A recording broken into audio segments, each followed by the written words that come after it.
Hopefully we get live. Hello, and we can just talk about everybody. this. Hi. Hello. Welcome to It's a Long Story. Place we roll dice. We tell stories, and we celebrate the most important thing in our lives, and that is Popeyes, popcorn chicken. Not a sponsor. Yeah. Not a sponsor, but definitely, you know, well talked about here. we do love it, and you know, if there's any repercussions, positive repercussions that happen due to our celebratory comments about the joy that is enjoying a great piece of Popeyes, so be it. That's all I'll say to that. Hello, welcome to It's a Long Story. This is a place that we also do this. We roll dice, we tell stories, and we create magic. We are here with most of Rob's still working on his camera, I think, and Clinton will be joining us a little bit later. But we are here with our beloved crew in the Wreckless. Everybody take a look at your camera, wave, and say happy old howdy. Happy old howdy. Happy old howdy. Well, welcome. For those that have no idea what this is, hi, we're an indie live stream. It runs every Monday, Tuesday, Wednesday, Thursday, and Friday. Having 5 parties. Living, existing, and breathing. For those that do in the beautiful, wonderful, awesome world of Popeyes. Sorry, Astera. So welcome.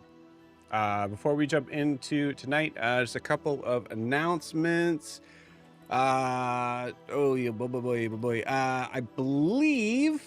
plans are currently that we are going to first off, we are absolutely going to have a session this Thursday for the Brass Light, even if it just ends up being me. If it just ends up you guys just watching me, I don't care. We will be having it, but most likely it'll be, you know, most of the crew. Joe, you could Rob do most it. likely will be joining us for that. What? You could do it, Joe. You could do a Popeyes unboxing on Thursday if it's just. I could do a Popeyes unboxing for the Brass Light. No, just a Popeyes one shot. Oops, all chicken. Nav, I would, but I really don't want my computer tower to just blow up from the amount of just influx of comments and people that are going to subscribe to the channel. So I don't know. It might be too much. I don't know. But yeah, Thursday Brass Light will be continuing on. We'll most likely be having our new player joining us this week. That is the plan. It would definitely be the plan if your boy didn't totally mess up when the meeting was supposed to be today. So Rob, if you're watching this, sorry. I'm so sorry. I will see you tomorrow. But yeah, very excited for that. Let's see. Other news. I guess not much at the moment. We'll put it there for now. So yeah, very excited for that. Moving on, we're gonna talk about our sponsor of the year, which is not Popeye's Chicken, but if it was, it would be. The sponsor of our year, I guess. The sponsor of the year is Lorify. So big shout out to Lorify. We have partnered with them this year to help make notes good. Make notes good.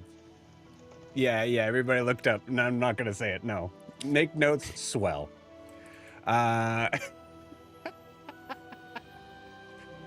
Can't even make a joke about it at this point. Good Lord. Lorify, it's awesome. Why is it awesome? Let me tell you.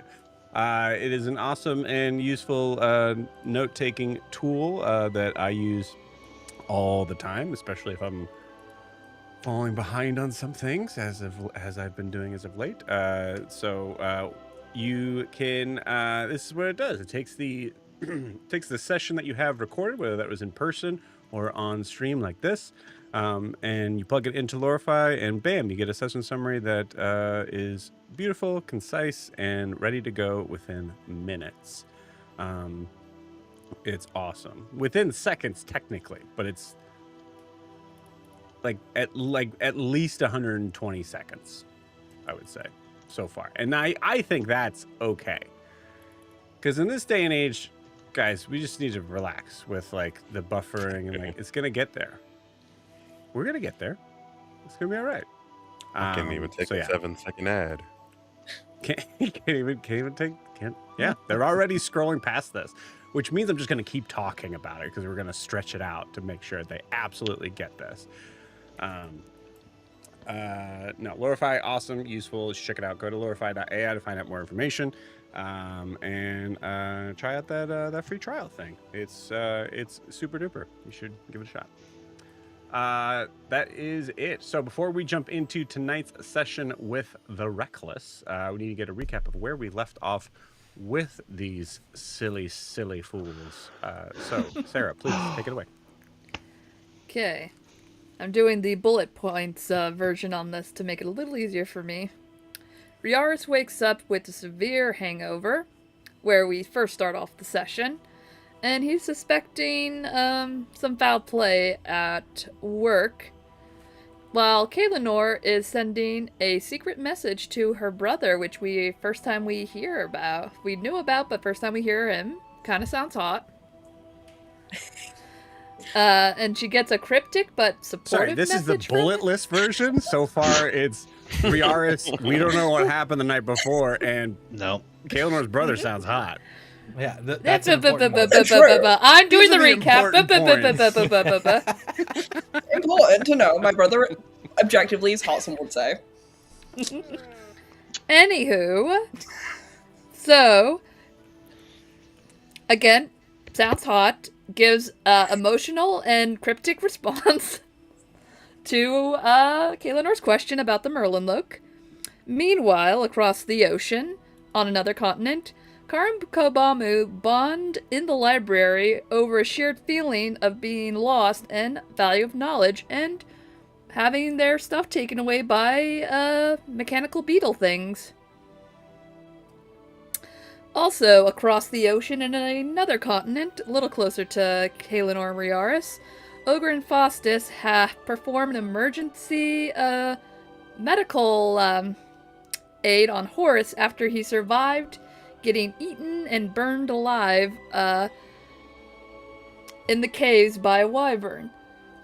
Ogre just tries to give him first aid when Faustus is doing bad advice, and she's ignoring all his advice. Going back to Carr, he utilizes a magic UV light to reveal topography? Topography? Topography, thank you. Topography map of the map of a world on a giant globe.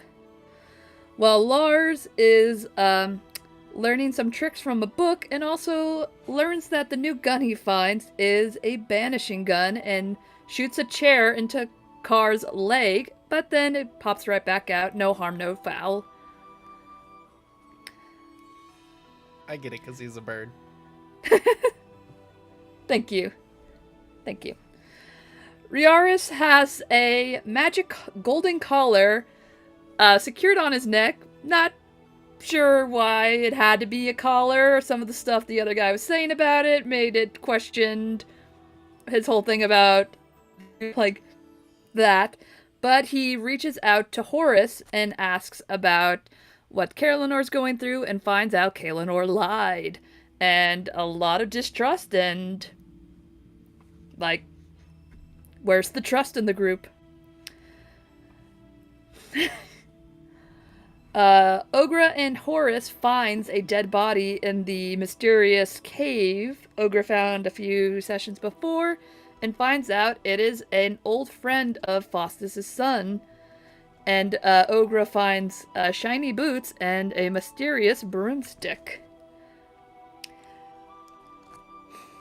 as the session end, the Kaelinor and Riara sees the very not so friendly to Kaelinor Hawk, who has been telling them not to go to what city again? It doesn't want them to go to a certain location. Specifically saying, where are you going? If you're going west, that's fine. Yep. Mm-hmm. Anywhere else? Bad. Yeah, it's a very sus hawk. And that's what's happening. And that's what was happening. Beautiful. Thank you, Sarah. Please take that point of inspiration. Important note of thing that I will make sure that we mark is what exactly did Kaelinor lie about? So I think that's important. Yes, I agree. I think Kaelinor should tell us all about that. I think that the shorter list would be what she told the truth about. What did she lie about? There's so many things, it's hard to pick the one. I mean, you know. She said she called Horace, but instead she called her brother. Right. I lied about saying he said nothing useful, which arguably is the truth. Because my brother said nothing useful. He didn't say anything useful because she didn't call him. Because I didn't call him. Yeah. Listen, the girl math is mathing. It makes sense in some version of a timeline. And this is why Car and Jack are my favorite. Beautiful. Because Car and Jack isn't mean to me. And they call me a liar. No, I kid. You're all my favorites, however. However. Oh, it's going to be a good session tonight, gang. I love all of you equally. You all got the cat pictures I sent, so no favoritism. I didn't get me. Oh, boy. I will, Joe, they're in the chat. If you look at the chat, they're there. That's funny because I don't think that's me receiving them. That's just I was about to say that's. You're just sending them. Wow. Wow. Do you all want the cat pictures individually? Okay. You know, That's Joe only gets paid in cat pictures. That's I only usually how get paid in gifts cat work. pictures.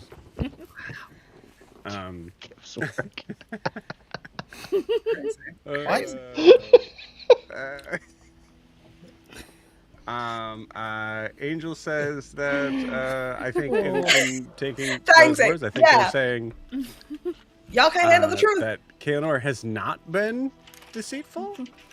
Yeah. Speaking of cat pictures, if anybody wants some cat pictures, I have a cute little guy. Everybody can have some. Yeah, he'll sign them. $5. Hold up, when did you get that? Is he in a little bow tie? Rob, did you take school pictures? They're professional photos at a Macy's of my cat. I have a tattoo of this picture as well. Not sponsored, but incredible. If anybody wants one, $5 with his signature. Yeah. And a paw print. And a paw print is the must. Winner of a raffle gets the cat. Yeah. Yeah. Do you do international shipping? Asking for a friend. Yeah, just plug it in now. Hashtag where's Horace's cat? Hashtag Popeye's chicken 4 life LYFE on all social medias, and then you'll have it.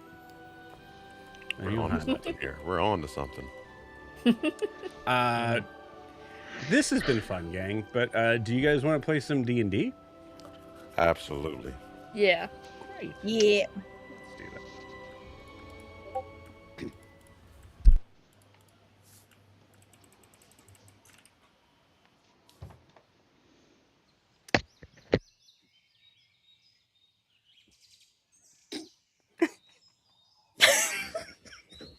Let's do that. I just started the bird noises, and I just see Dan just. Well, I'm like, I gotta lock it in after the cat talk. I'm still struggling with the pictures of the cat, which are amazing, and I'm like, oh shit, I gotta be mad. Immersion. Anyway, sorry. There we go. Beautiful. Very nice.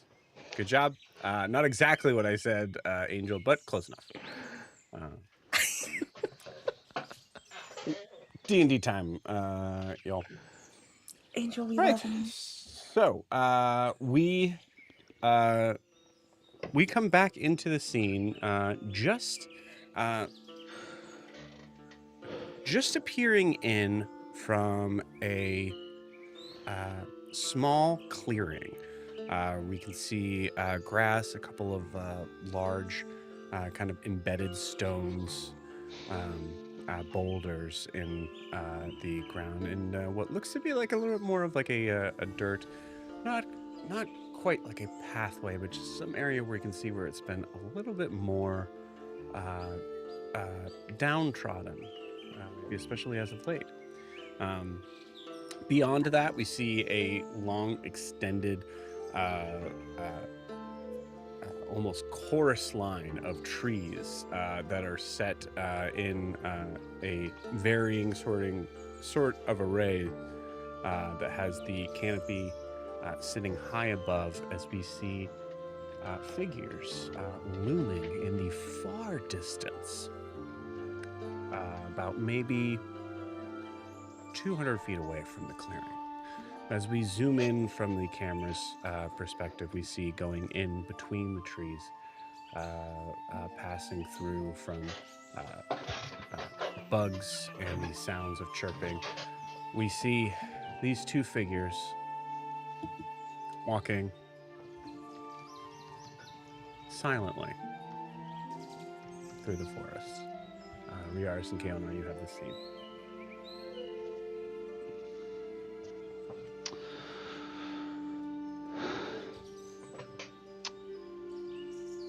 I think that I am walking, as per described, silently, doing my best to keep my thoughts and my eyes on anything that isn't the person walking next to me. Just trying to keep a head on a swivel. Not sure I'm really actually doing a good job of looking out for dangers, but I'm pretending that I am. Okay. Go ahead and give me a perception check if you would. Whoa.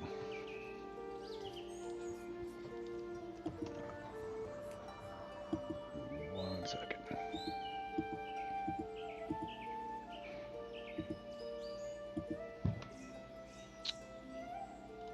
Uh, 24. 24. Okay. I think in the span of time that has gone by, which has been probably about more than probably around 3 hours in the morning going into the early kind of noon, afternoon. You see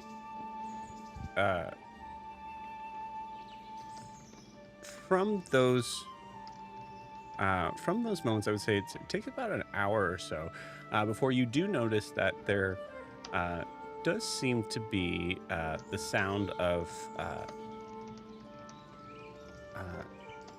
you wouldn't hear fluttering wings, but you would hear the occasional sort of sounds of branches just bending slightly from the canopy above. And with the 24, seemingly trying to kind of keep a decent distance away, but definitely able to be spotted with that 24. You see the hawk that was not the one that you had summoned, but the one that seemed to have been watching and conversing, arguing with Kael'nar the evening before.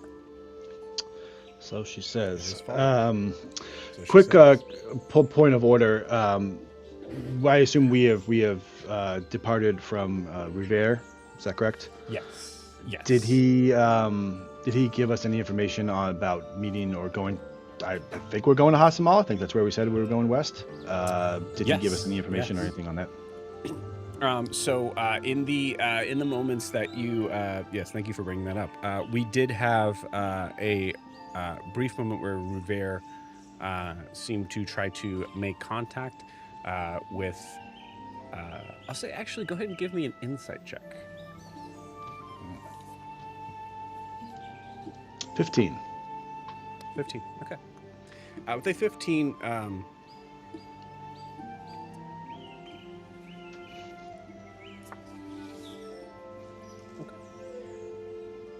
with a 15, you hear Revere establish that sending. And after what seems to be a few minutes, or sorry, I'd say maybe no more than like 30, I'd say 30 seconds or so go by. Must be sleeping in.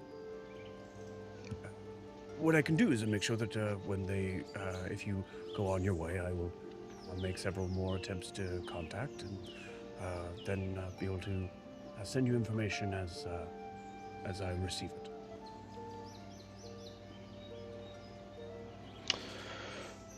Sounds good enough. Thank you for the efforts. You're welcome. And do be careful on your journey. And remember,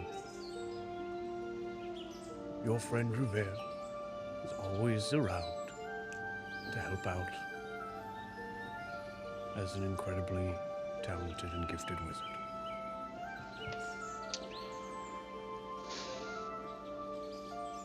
Just give him a nod, look at Kayla, and I put my back on and walk away. Okay. I think Colonel, before she leaves, Revere just says, "The greatest and greatest wizard we know." And we'll head off and pack on and walk silently beside Riaris. Okay. Cool. So we have this brief sort of moment of this as kind of a cut back to the scene, and then back to Riaris' face. I think your bird friend is following us. I'm gonna say that low and not looking at her. Just speak.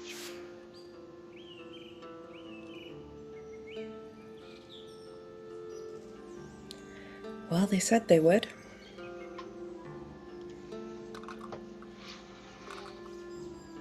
Though it might be easier if we have a conversation. If you want to speak to them. What? Speak.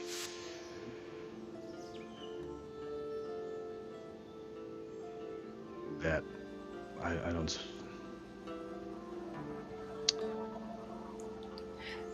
It's better than being awkwardly watched from a distance.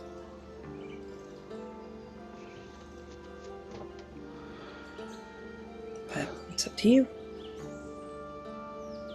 I will turn around exaggeratingly towards the bird and just kind of put my arms up. What do you want? I'm told you speak. Say something. I don't. Why are you following us?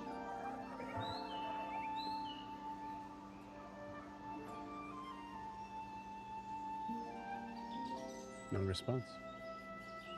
In the bird's head. How far is the bird? Roughly. Oh, maybe 30 feet. Cool. The bird will hear in its head through telepathy.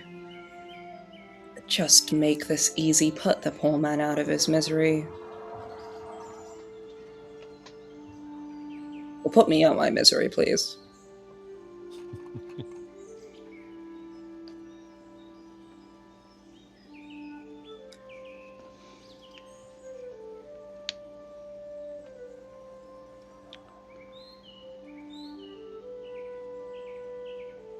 Kaelin, you hear a response just to you.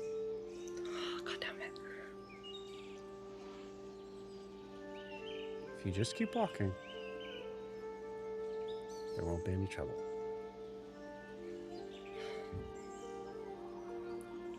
And if we stop walking, move slightly off the path that you do not like. What are you going to do? Peck our eyes out?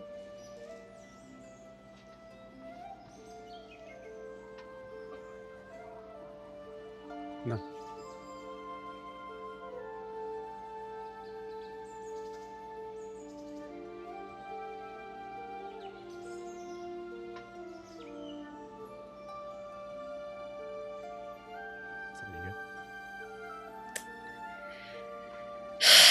think Kaelin just sighs very loudly, and this time out loud just goes,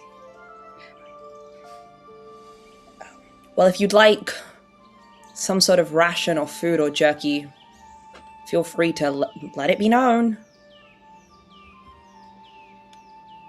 Or hunt. That's what you wild creatures do anyway. The energy of she's attempting to mean mug this frickin' bird with the attitude, but the bird don't care. Riaris, give me a animal handling check with advantage, given your proficiency with aviary creatures. That, sir, is a natural 20. Okay, cool. Riaris, you are made aware that though this bird is not responding to you, and seems to be portraying itself just as a normal bird that seems to be curious to you, you're able to read enough of the body language and strange kind of reactions from its patterns of where it's kind of moving from branch to branch and how it seems to not be paying attention to you at certain points when you're paying attention to it, that you are aware that Kaelinor is most likely telling the truth. The bird is communicating, however, just not to you. Stupid ass, dumb, stupid flying creature bird. That's why I like Car better than this bullshit. And you hear that kind of string of curses, this cussing of this particular hawk. Under her Ooh, I breath. rolled a nat 20, Kaelinor. We'll look up at it. Yeah? You want to try that again? Why don't you go fuck? You know, we should feed it. That's a good idea. Yeah, you want to still go for some scraps? Really good. Maybe it is I hungry. hope it pecks your fingers. It already has, and could be worse. At least I know how it feels if it's pecking my fingers, so. I'll offer a little piece of, jerky, a little dried meat or something up to it, kind of thinking about what it might want. Okay. I'll take either, I'll take either animal handling check that is not with proficiency or a persuasion check. That is an 8 animal handling. Okay, you got it. You see it kind of extend to like lower branches and kind of looks closer. It's still trying to act like it is just a normal normal creature that has no ulterior motive. But you do notice that in that regard, it does seem to just ignore. To clarify for me, thinking like I with the kind of judgment of it, this is a bird. Like I'm feeling pretty certain this is a bird, a trained bird perhaps, or something like that. I'm not thinking that this would be of something else beyond that. Good question. I will say, like you rolled a nat 20 on this. I would say you're not sure of that. Mm-hmm. Yeah, almost like it's yeah. Okay. Glancing at it, like everything about it visually looks like that, but you get the feeling that there might be something else. Yeah. I've heard stories of birds like that.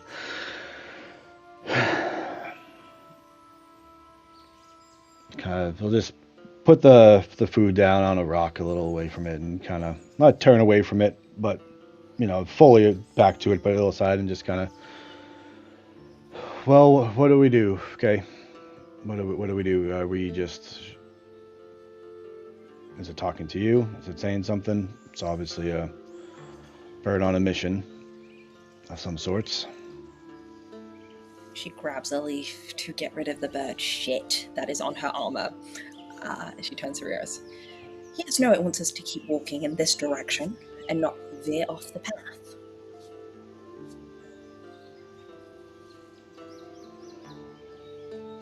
Okay. It's not very talkative, nor forthcoming with information. Well, it is a bird. I mean, what do you? The fact that you can have a conversation with the bird in itself is unique, I would say. But what do I know? Well, Quite suddenly, you see the bird take off, spring from a branch, and fly off and out.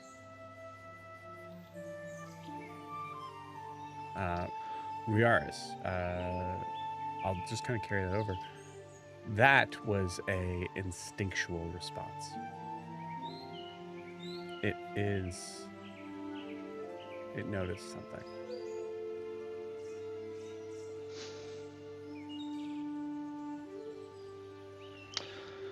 guess no matter how much you train him, you can't take the bird out of the bird, I suppose. Well, maybe we have a couple minutes before it comes back. If it wants to come back, still don't understand why it's bothering to follow us, but I guess it's worried about. Well, I guess you've told us why. So, shall we then, or shall we then keep going? Yes, I guess so.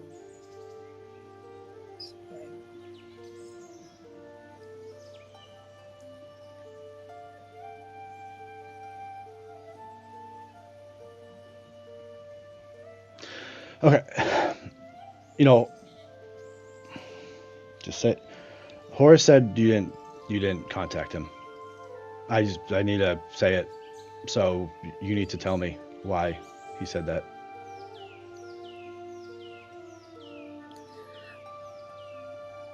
You know, Horace and I don't get on in the brief. Okay, Eleanor, I don't care. Why would he lie? Why wouldn't he? He knows what Merlin look are. Man seems to have a problem with them. I still carry the weapon of them. Could be that.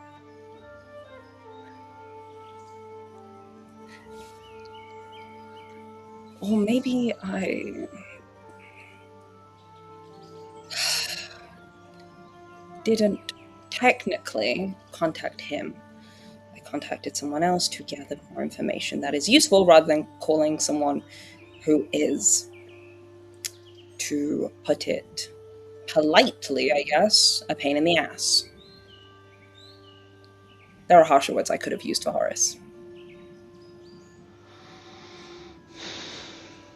Who did you contact?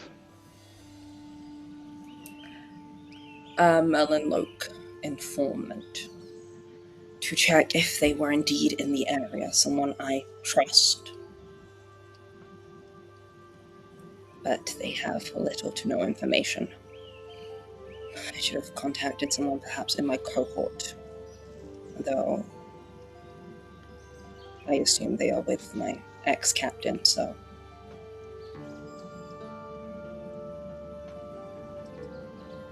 I didn't really want to take that risk.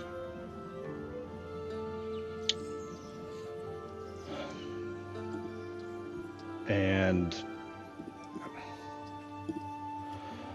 I don't even know what to say. How long has that been going on? Is it you just been feeding them information? You still contacting and talking to the Merlin Loke? Yeah, that shouldn't be a concern at all.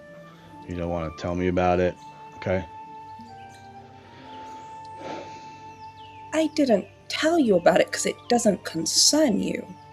Fuck that! It doesn't concern It doesn't. me. No. Okay. All right. I'm sorry. You think I've been feeding? No. Let's go back to what you've just said. You think I'm feeding them information?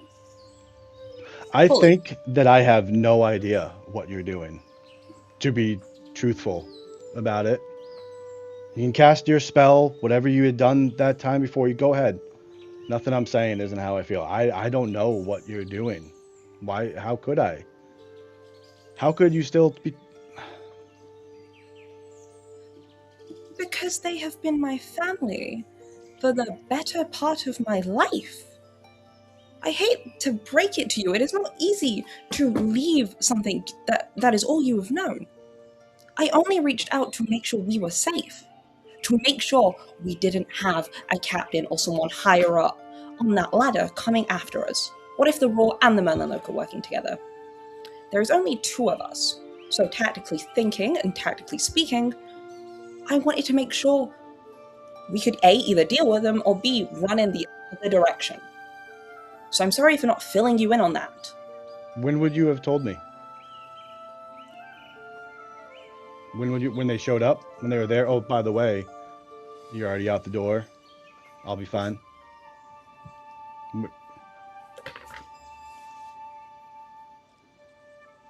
Yeah.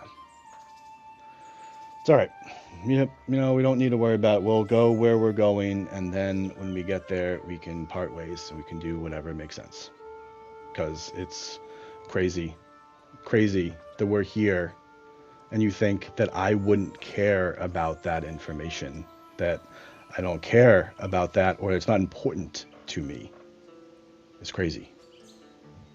So, I don't want to get in the way of your plans. So. Seriously? Thanks for. What do you? What? I mean, okay. What? Let me. Go ahead. You want me to tell you? I don't have any other secret. I've told you what I have. I have nothing, and you just lied. You said you contact someone else. You didn't. You talked to someone else. You would. How do I know? How do I? I don't know anything about you. I don't know anything about you, and I don't.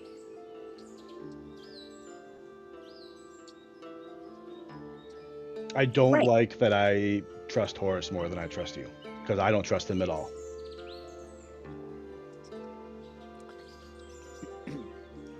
In this moment, as you both are continuing to walk, you see the forest ends, and there is an open space clearing that extends down to where you assume you can move south or north.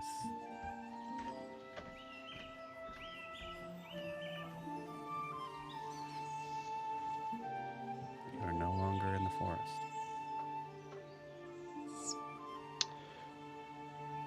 Hasamala is west or north of us. Where would we potentially be going? South. South.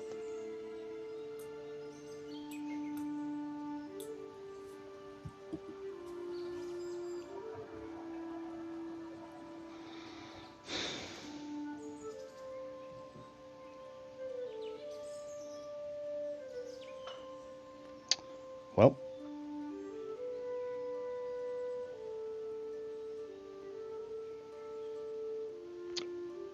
go south to the city.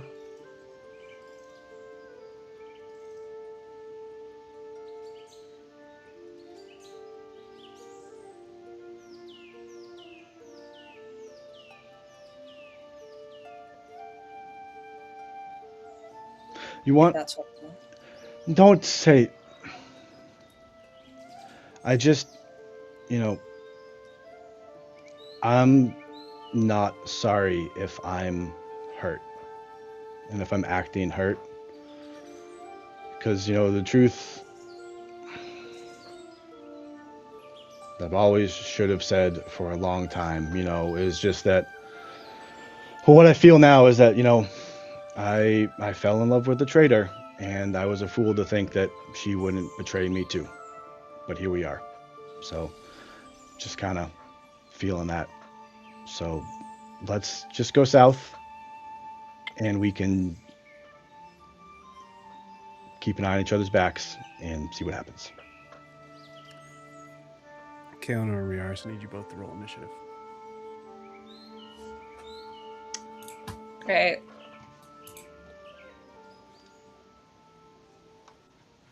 A 14. 26. 26. Holy cow. Which was a natural 20 if it matters. Riaris, you, in this moment of saying this, are you facing Kaelinor? Yeah. Okay. You see a shadow. You guys are still technically in the forest. You're like kind of just at the edge of it. You see a shadow seem to move just over her face from something up above. What would you like to do?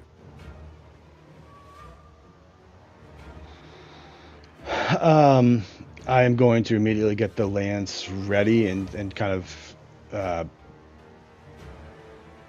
just kind of grimace and turn away from Kaelinor and you know, position myself wherever it's crossing the sun, figuring out where that shadow would be, and turn towards the shadow and try to see if I can see what it is or something.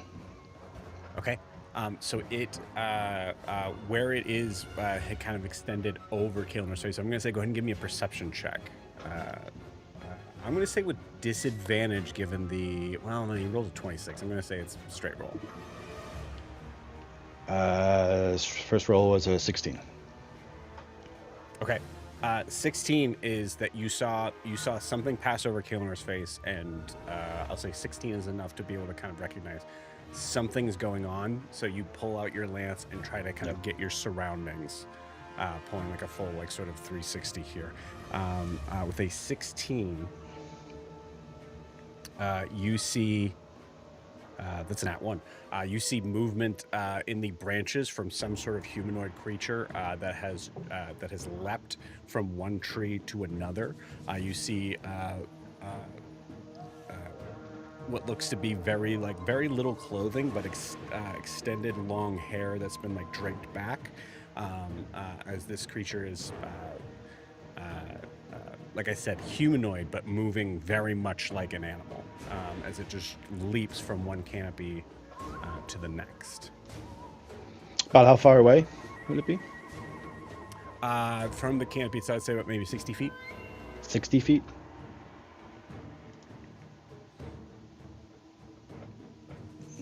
Sorry, just looking. It's probably too far away. Yeah. All right. So I see it up in the canopy. I will, grabbing my lance, kind of get in position, seeing it right there. I'm gonna funnel my energy through the lance and cast Shatter on the tree and the tree branches that I see. Just looking to blow that shit up. Okay. Very cool. What's the DC? 15 con. Okay. I believe they take half on a success. Yes. Okay, cool. The tree itself, though, splinters to pieces, and this creature is going to have to make a dexterity saving throw that they managed to succeed on to be able to kind of cling to where they are as they're able to move from this shot, jumping to another tree as a massive amount of the tree just explodes, splintering everywhere. Excellent. They would take 5 damage. Go ahead and give me that damage, though. Yeah, it was 5 is already halved for you. Okay. I'll just kind of grunt, and as I kind of get into a defensive position and just kind of go, well, we'll put a pin in that. We got company. All right. As you say that, Kaelinor, before you're able to even have a chance to respond or understand exactly what is happening, the shadow that had been over your face has actually fully descends on you, behind you, Riaris, as this creature comes down and attacks with a 22 to hit. Absolutely hits. Okay. Kaelinor, you feel yourself grabbed with one very large, very strong arm, and for a moment you're able to see these like fierce kind of like fang-like teeth from a very humanoid-looking face, but extremely present dark eyes as you are grabbed and then slammed up against the tree. You take...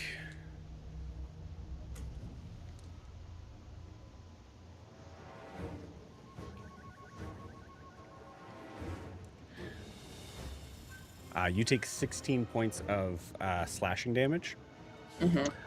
Joe, I'd like to use, I haven't used before, I used my reaction to use interception. I changed it a level ago, so I reduced the damage she takes by 5 feet, and I rolled 10, so reduce the damage by 10. Okay, you got it. So I will say, like, that last moment, you're able to kind of like swing your shield over and sort of knock this creature a little bit off balance as it's shoving Kaelinor into the trunk of the tree. Kaelinor, before you have a chance to react again, the creature is going to lift you back and then throw you in again. Okie dokie. For a 21 to hit. Hell yeah, it does hit.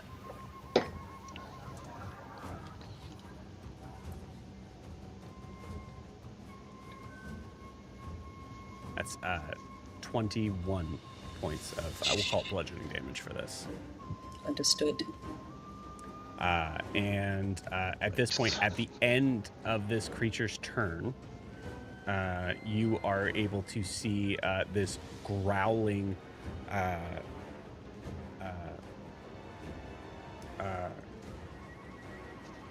snarling sort of face of this massive creature that seems mostly human, but wild, tangled hair, and a very menacing-looking face as it is holding you to the tree.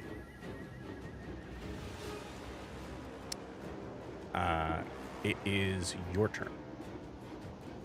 So you're grappled. I am grappled indeed. Kaelinor still in shock from what Riara said and everything, and this moment. I think what she's gonna do. Oh, that's gonna be wonderful. Can I look above me? Do I have room to just see the sky? Because if so, I'm gonna cast. Fuck it, we go big, we go home. Yeah, you can probably see like kind of like between the canopy a little bit if you just need to see a little bit of sky. Yeah. Yeah, wonderful. We're gonna go big or go home, go for broke. We're gonna cast Call Lightning on. A storm cloud appears in the shape of a cylinder that is 10 feet tall with a 60-foot radius centered on a point I can see. I want this thing to be right on top of me. I think Kaelinor is going through many emotions right now. Doesn't care if it gets hit. Goddamn. Doesn't care if it gets hit either. Cool. So let me read this real quick because I've not done this before. I cast a spell, choose a point I can see. Under the cloud, a bolt of lightning flashes down from the cloud to that point. Each creature within 5 feet of that point must make a dexterity saving throw. DC 16. A creature takes 3d10 lightning damage on a failed save, or half as much on a successful one. So if that is possible, Joe. Yeah, I like this. There's an interesting sort of moment here of recognizing that this creature would most likely actually go ahead and roll your dexterity saving throw first. You got it.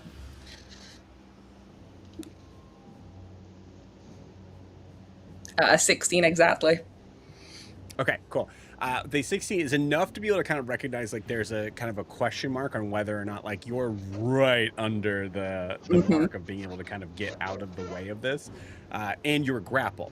So here's the reality of this: if this creature keeps its grapple, you are going to fail this dexterity saving throw. If this creature, but that also means that this creature is also going to fail its dexterity saving throw. So it has to decide whether or not it's going to let go of you.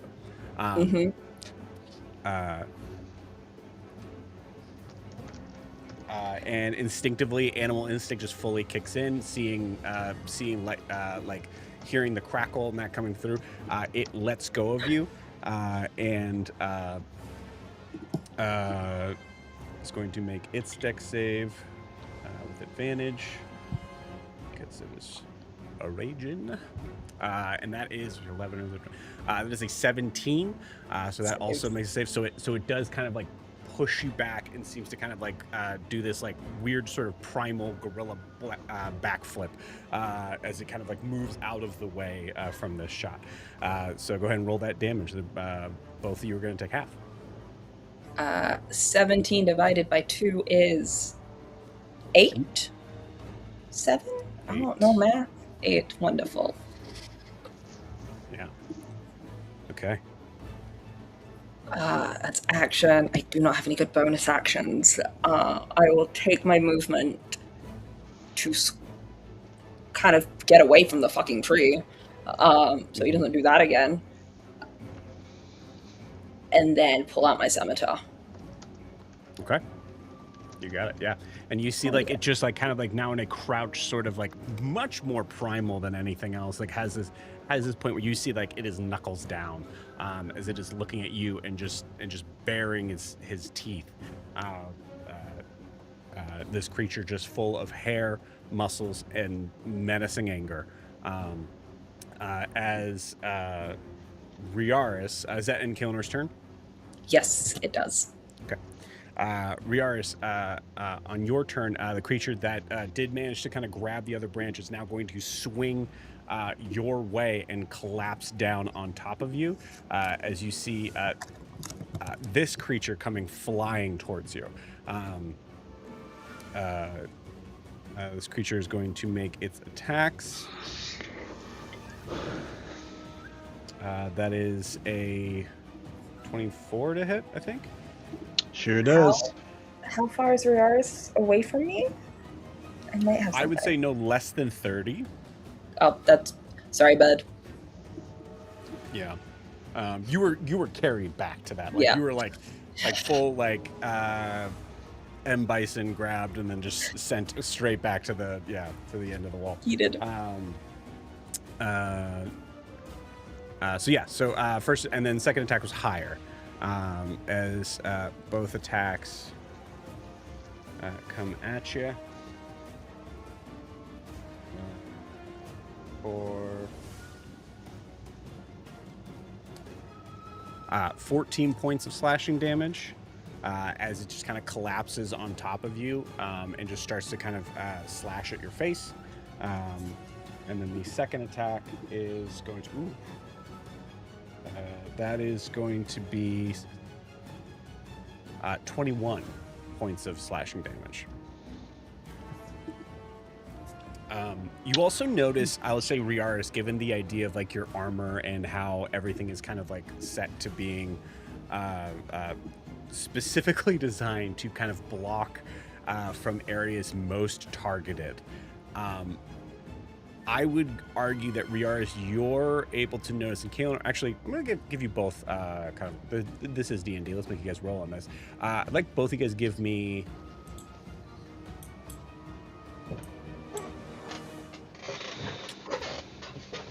give me flat intelligence checks. Or flat wisdom checks, excuse me. Wisdom. Oh, wisdom? Thank that up. Mm-hmm. It's...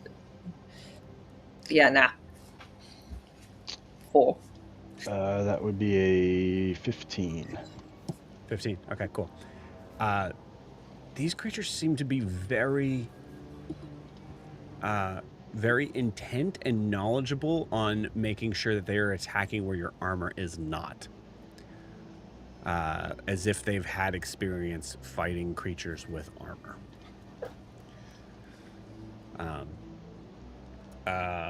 So this creature is kind of on top of you. I'm going to actually have you low DC on this because it's kind of like dropped from the ground. It's going to probably take damage from the fall. But go ahead and give me a Riaris. Give me a No, we'll call it a strength saving throw to stay upright. Do I? Fuck. I'm gonna do it. Cause fuck it. I'm gonna re-roll. I'm gonna use my annual year thing inspiration. Cause I don't Okay, cool. There we go. Dirty 20. Nice. Dirty 20. Okay, awesome. Yeah, you have this creature on you that you can now kind of tell, like, seems to be some sort of conventionally feminine creature, but is probably about your size. And is like now, like, you're like kind of balancing with this creature on top of you as it's attacking you. But you have not dropped to a knee, you have not fallen, you're not prone. Not grappled or anything, right? Technically. I would say you're not grappled in this. I would say this creature's just kind of on top of you. So mechanically speaking, not grappled. Okay, cool. That's an 18. Cool. You see a third creature move out from the forest that seems to be carrying a sharpened stick. That slams it to the ground next to you, and you see what looks to be a small, rather like definitely like muscular, but not like beefy big, like very just like kind of like very cut, I guess is the better word for, like, very athletic looking figure of a younger younger female, probably about maybe early 20s, that slams their stick into the ground and starts barking and yelling in this very odd sort of primal language. Do either of you know Primordial? Okay, cool. Riaris, you're able to catch some hints of what this is. It seems like it's once again a slightly sort of different dialect, but you get the general gist of this, of like hearing not lion-headed. As you see this figure, seemingly telling the others here to back off. We'll see what they do on their turn. Riaris, it is your turn. Oh boy. Okay, well that changes what I was thinking of doing. I will say back to this figure, hearing that and just hearing a little bit, tell them to back down now before this gets worse. You say this in Primordial? Yes. Okay. I would argue this is Riaris being intimidating here? Yes, I think he is a little unhinged at the moment, yes. Mm-hmm. Okay. You got it. Okay, cool. Give me an intimidation check.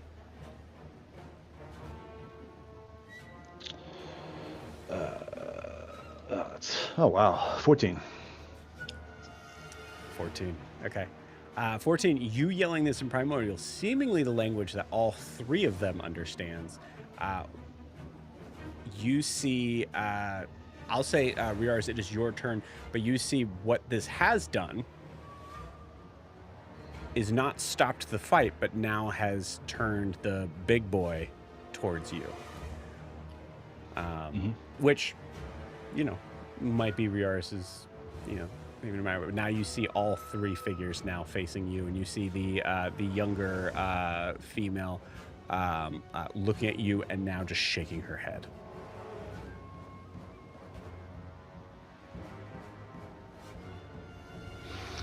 Okay. I will look towards the big guy looking at me, and as I'm kind of looking at the youngest one or whatever one with the stick, then kind of look towards the big one, and I will cast Hold Person on it.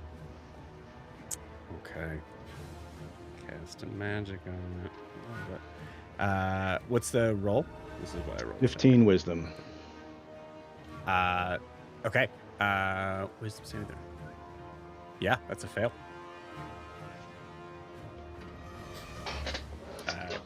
Creature just gets locked up as you see it was just starting to about to make bounds towards you. Excellent. Cool. So I wanted to do that. Yeah, it sees that, and then kind of shove off the female version of it, one as well. And I will. Yeah, I'm going to. Hold on. Let's just go for it. Hold on. Sorry. Let's see. I should know my class. I do not. I was not planning on fighting Joe. Okay. I will action surge, and in between the action surge, I will bonus action second wind myself. So as I kind of push her off, I just kind of get myself and just take a deep breath and just kind of like breath and quick meditation, calming of that as I get, and then I'll make 2 strikes at the female, the lance, with the action surge. Because they're not going to back off, then I'm going to have to make them back off. So that's what I'm going to do. 21 on the first one. Hits. All right, and that's gonna miss. That's a 10. Wow, that's a natural 1 on the second attack. So for 9 damage. Okay. 9 damage. Piercing. Yeah. Okay. Right. You notice that seemingly making full contact on that first hit, you see that this this very just feral looking creature just seems to like kind of like push their, like as you kind of as you get her right here, you see that she kind of like seems to kind of like try to push you back with the pointed end pushed into her shoulder, as she is like just pushing into, you see like it doesn't seem to affect her as much in this moment. Sure. I would argue Riaris has seen enough rages to see that this is what this creature is doing. This creature is in a rage. Definitely. I think I'll just kind of, I'll just, into my turn, I'll just kind of growl back in Primordial. We don't have time for this. Stop it. That'll be it. Okay. You got it. All right. Hold person. Is it their turn? Is that what it is? I think it's the end of their turn. Okay. Cool. To succeed on a wisdom saving throw at the end of each of its turns. They can make another they can try to break that one. Does not, as you see the creature just kind of like just sort of like fall down, not being used to this magical weight being placed in front of it, but you hear just kind of it probably can't even move its mouth, so you just hear these hard clenched teeth grunts. Kaelinor is, I'm going to say with that nat 1, it is prone. Kaelinor, it is your turn. And I don't know. Weirdly, one thing to mention, Kaelinor does not understand Primordial. Nope. No clue. Now you know what it's like. Enjoy. Love you, Dan. I don't know what to do. Do I use my action to cast Cold Lightning again? Because I can keep doing that as an action. Mm-hmm. Or do I hit this guy? It feels mean attacking someone while they're prone. But Kaelinor did get slammed and she would. Fuck it. We go for broke. We do what works well. Hey Joe, I'm gonna walk over to Mr. Helped Mans and stab him. Yeah. I'm sorry. With advantage because prone? Yeah. Yep. And paralyzed, yeah. I'm paralyzed. Wonderful. Oh, yeah, and paralyzed, yeah. Oh, I don't think that's gonna... A 17 to hit? 17 hits. Wonderful. I am... Let's do the damage first. He'll take 11 points of slashing damage from Scimitar. Okay. I'm going to throw on a Divine Smite at first level, because I'm kind of pissed. So go ahead and just make sure that we keep those damages separate, because 11 is going to be halved. Yes. 5. I gotta double check smites, because I think it's... God, I've not smited in so long. It's crazy. 2d8 at first level. Wonderful. I think, yes? Mm-hmm. Yeah. Ooh, only for 8 points of smite radiant damage to him. And then Sorry, say that. Give me that damage one more time. Sorry. 8 points of radiant damage to him. Okay. Is this the one that's paralyzed? Yes. It should crit then. Oh yeah. Paralysis and auto crit. This whole person is Yeah. paralyzed, right? If it's a melee attack, and they're paralyzed, it's a crit. That's right. Paralyzed, incapacitated. Okay.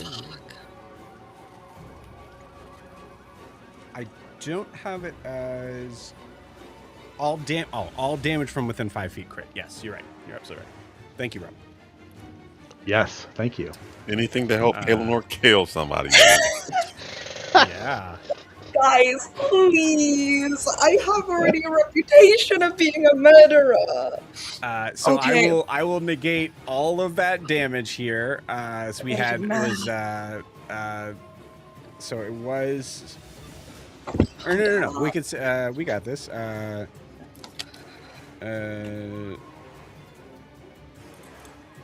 Yeah.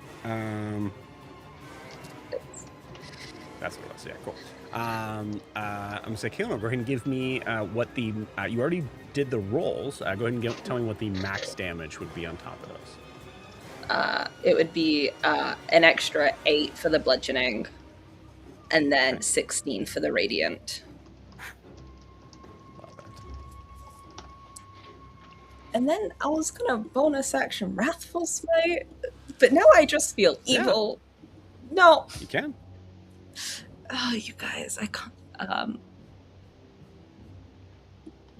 Addition for the target. Is it Wrathful Smite I wanted? It was. I do love a Wrathful Smite. Okay, let me read that real quick. God damn, I guess I'll burn everything. Next time you hit with a melee during the spells. Okay. So do I need to roll to hit him again with my second attack? Yes. Yes. Yeah. But so you're doing bonus action Wrathful Smite. Yeah. Smite. Yes. Let's roll to hit. With advantage still. Yeah. Yes. Another 17 to hit.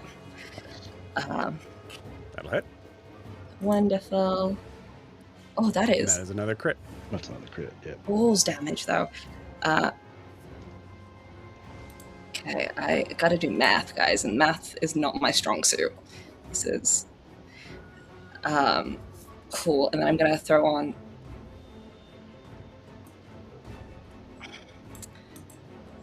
He did slam me into a tree. Yeah. I get to be mean. Yeah. I get to be mean, actually. First glance, just full on, just On sight. did what 20 damage to you? So it's the roll damage is 6 points of bludgeoning,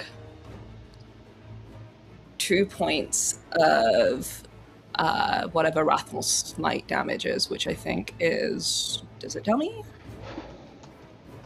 Psychic? Fire, I I believe. think. Fire or psychic. Thank you. I did 2 points of fire damage, and then I'm gonna throw on another divine smite, Joe. This time at second level. Yeah, There it is. absolutely.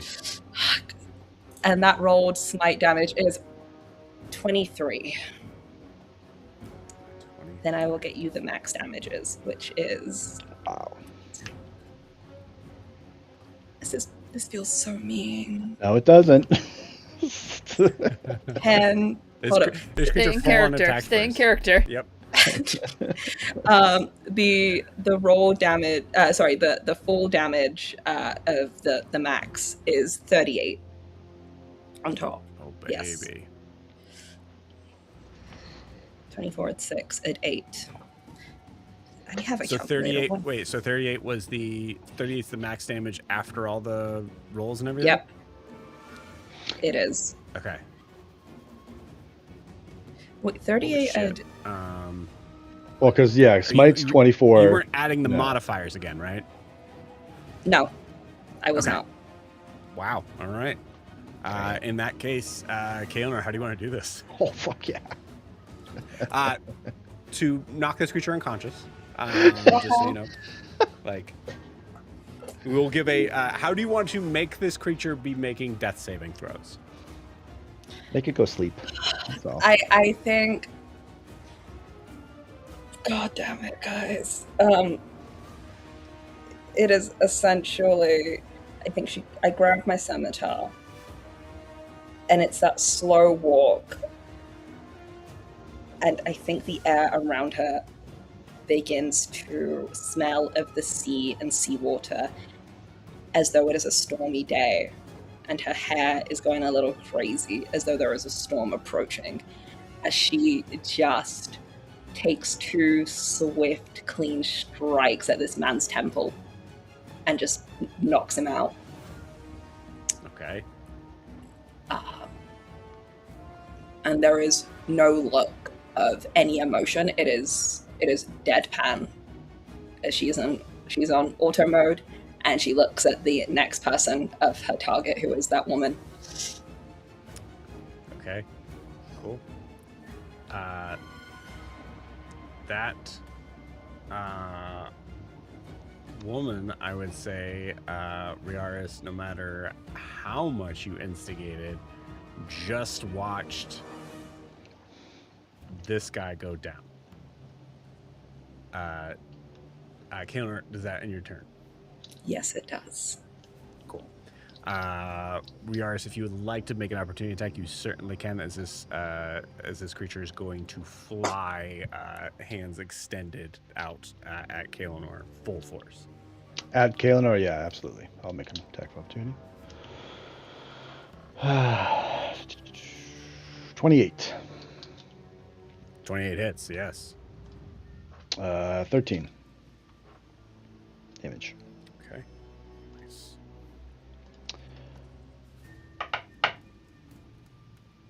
Okay.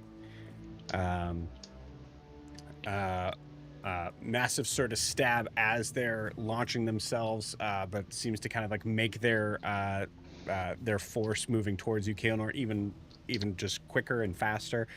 She attacks you recklessly as you are standing over the unconscious body. Wonderful. Can I... Oh, okay, hold up. Potentially reaction blade dance, which when activated, the attacker has disadvantage on the melee attack, so I think it'd just be a straight roll for her. I'll say the straight roll, which will make it just a 17. We'll allow that. But I will say that you said that after the roll, so we'll say that. Yeah, sorry. It's just a 17. All good. 17 does not hit, fortunately. Sorry, 17 on the die, excuse me. 24. Oh, God. She scares me. Yeah, that hits, Joe. I'm a baby. Yeah. Gosh. I'm a baby. We're level 9 babies. Put that guy down. Yeah, I'm a baby. I just did over 100 damage in 2 turns. 8.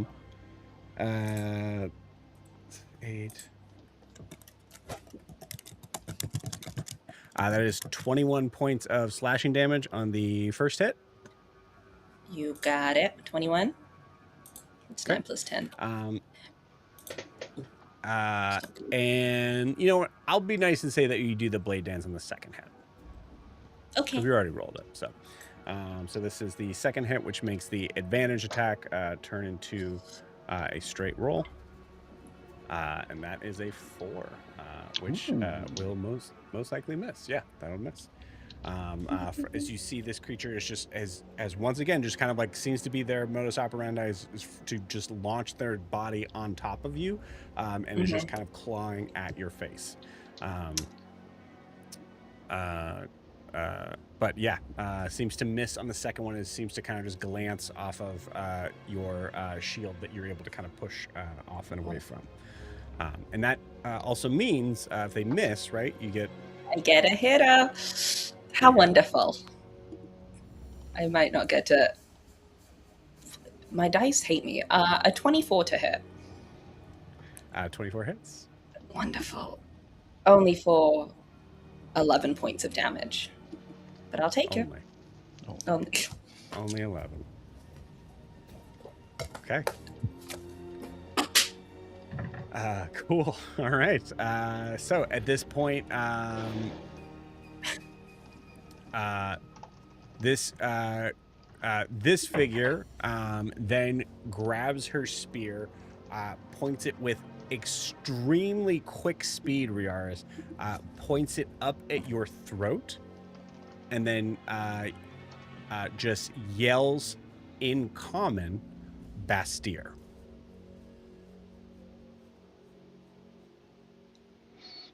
And she's going to watch for a reaction. Okay. Can I understand, like, the tone of saying that? Is that like, from someone whose secondary language is common? I would say it's really hard to tell. It doesn't sound accusatory as much as just... roll me an insight check. That is a 22. 22. Okay, cool. You hear a...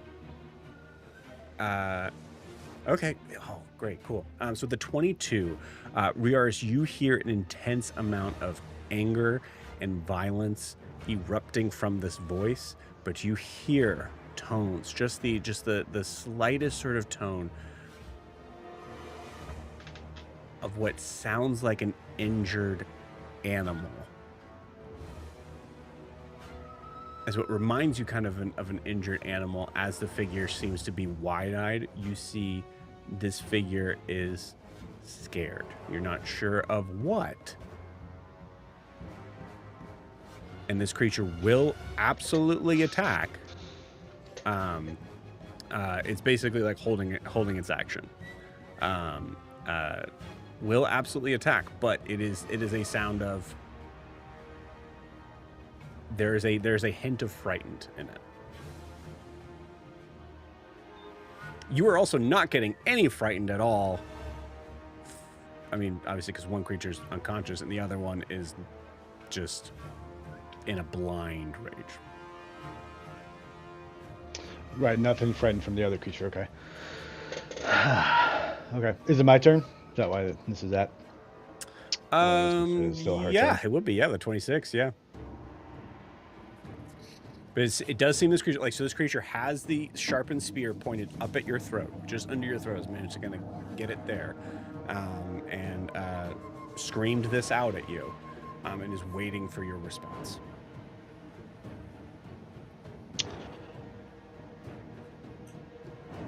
I will lean into the spear and look her dead in the eyes and say in Primordial, "We are looking for the Bastir."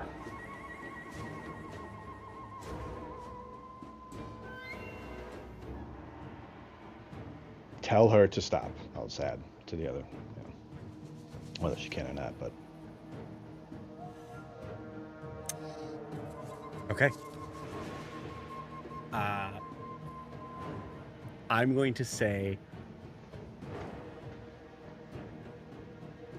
on your turn, in response, you feel just a slight, slight pullback from the spear as you hear her say in Primordial, "She won't without going down," and then looks over at the creature that is on top of Kael'nor.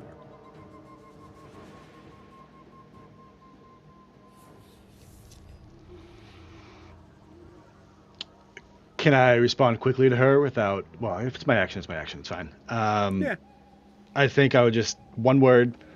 Friend. Just directed to her. Primordial. Okay. Friend. I'll say... You can say that. You're not sure what the response is going to be until it's her turn. Then I probably wouldn't... Well, sure, I'll say it. But hearing what she says... Okay. Well, that makes it easy. Well, I guess I don't know. It doesn't make it easy. I will go to leave, to walk away from her, to move away from her, towards Kael'nor and the other creature. Oh yeah. She doesn't attack you. You're saying like you're running towards to help. I'm there, and she's done. Yeah, and now she said the only way to stop you, knock her out. So I'm gonna kind of nod, okay, friend, and then I will walk. And if she slices me at my throat, then she can do so. But yep, you got it. Yeah. Yeah, she does not attack you.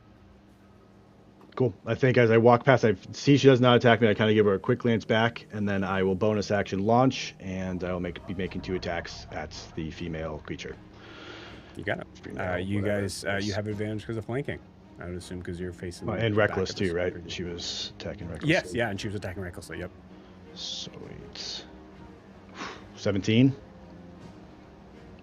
17 hits. Sweet. 17 just hits, by the way. Just hits, yeah, I figured. Okay. Oh my god. Embarrassing myself out here. Come on, Riaris. So that's 9 damage, so that's nothing. Dirty 20.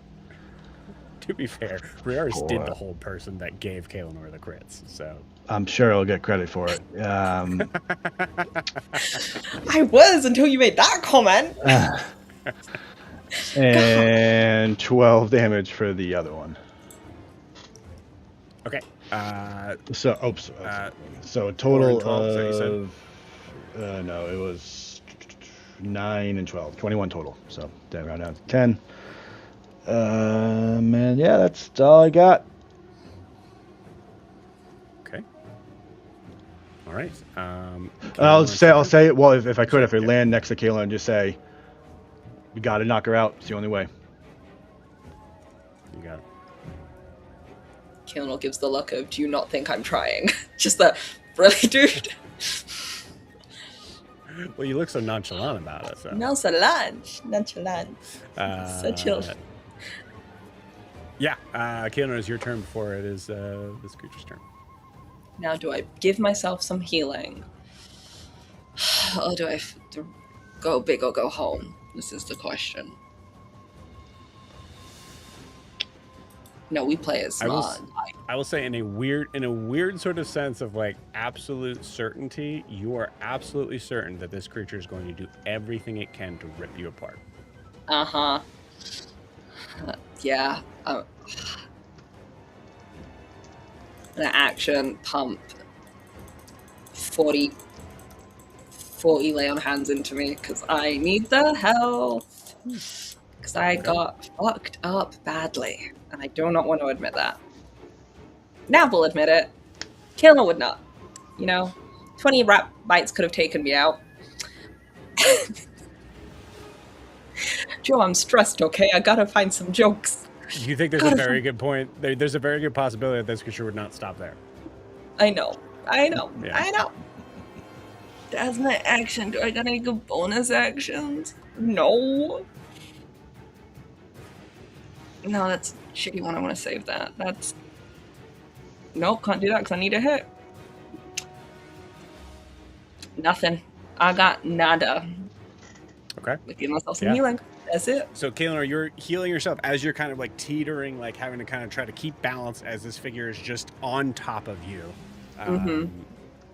As it is going to continue to attack recklessly. Oh man, I am rolling so bad. 16 to hit with advantage. Does not hit. Yeah. And I'm gonna blade at. Oh no, you already rolled it. It's fine. Do you hit me? I'm scared. You gotta tell me before I roll. I'm sorry. No, that's fair. I'm a slow talker. The anxiety's getting me, Joe. God damn it! I gave it to you last time. I'm not giving it to you this time. That is very bad. That is a dirty 20 to hit. Hits. Man, I gotta buff up my AC.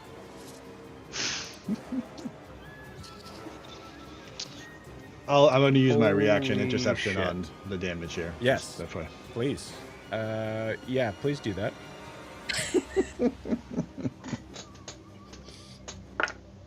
Oh, it's 10, so I'll reduce it by 14. Holy shit. Wow, great. 36 damage. Wow. Which is now 22. I would have gone down. Yeah, yep. Yeah. So, Jeez. yeah, 22 points of damage from that single hit. It's just a massive sort of slash across your face that would have gotten is actually there's a moment of this kind of bullet time speed where Kaelinor, you see that claw just getting so close to your eyeball as you see Riaris just banging it away just in time to keep it from permanently blinding you. All right, that is their turn.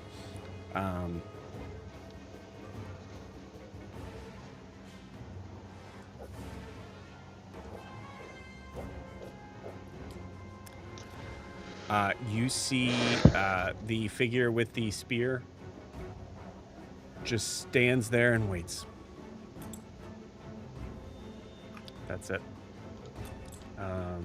Riaris, it is your turn. How's this creature looking, besides in a total fit of rage? Weirdly close to bloodied. Why is that weird, Joe? I don't know why that's weird. Because they're 1 hit point away from being bloodied, and I'm trying to think of a way to kind of explain that. Now the immersion's broken. Immersive terms. Totally done. All right, I'm gonna go to see if the same trick will work twice. I will hold person. Okay. Wisdom 15. All right. Wow, that is another fail. As they are locked up, and you see them kind of lose balance on you, Kaelinor, and start to kind of teeter backwards. I think as I it's kind of channels through the lance as I'm coming up and I see and just shredding a Kaelinor, and I was like, that is enough as I cast the spell directly back, putting the lance almost right to the back of her neck. So they feel her go limp. Not much else I can do with the bonus action. Let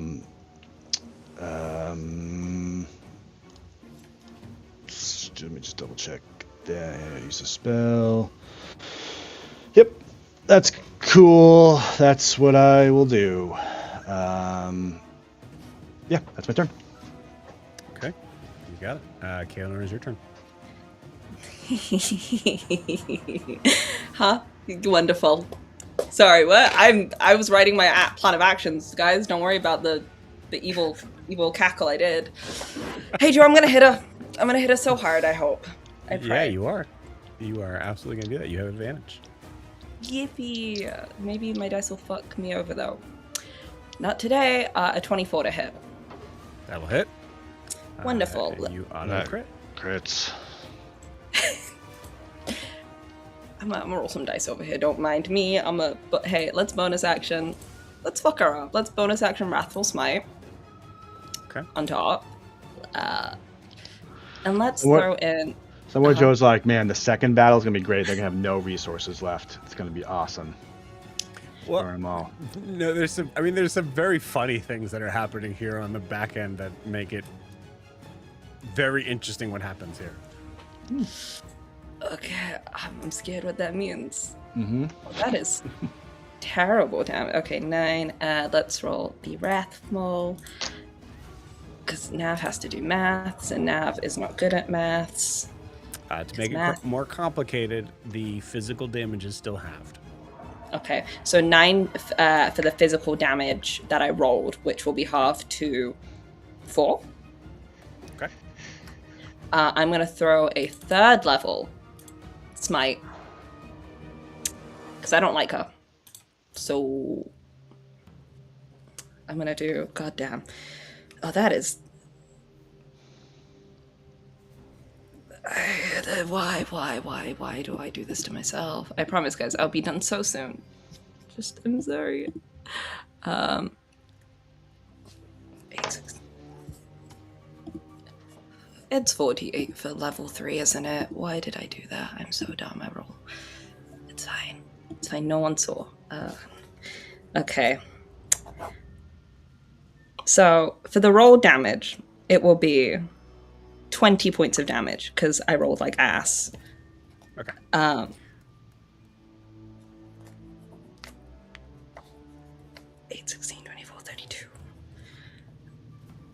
For the max damage, it will be 42 points. Yes, and I halved the slashing damage from the not rapier. It is scimitar already on that. So that's 42. first attack. That's first attack. I'm gonna do it again. And just to, this is the last time I'm going to ask this. I'm not saying I don't trust you at all, but you're not adding the modifiers twice, correct? Okay. No, just the 2d4. Holy moly! Oh, thank God for the advantage. 24 to hit again. Yep. Okay, gotta 6. I will tell you this creature's not looking good. Okay. Oh, yikes. And then I'm gonna throw a 2nd level smite on top of her too. I'm tired of this, Grandpa.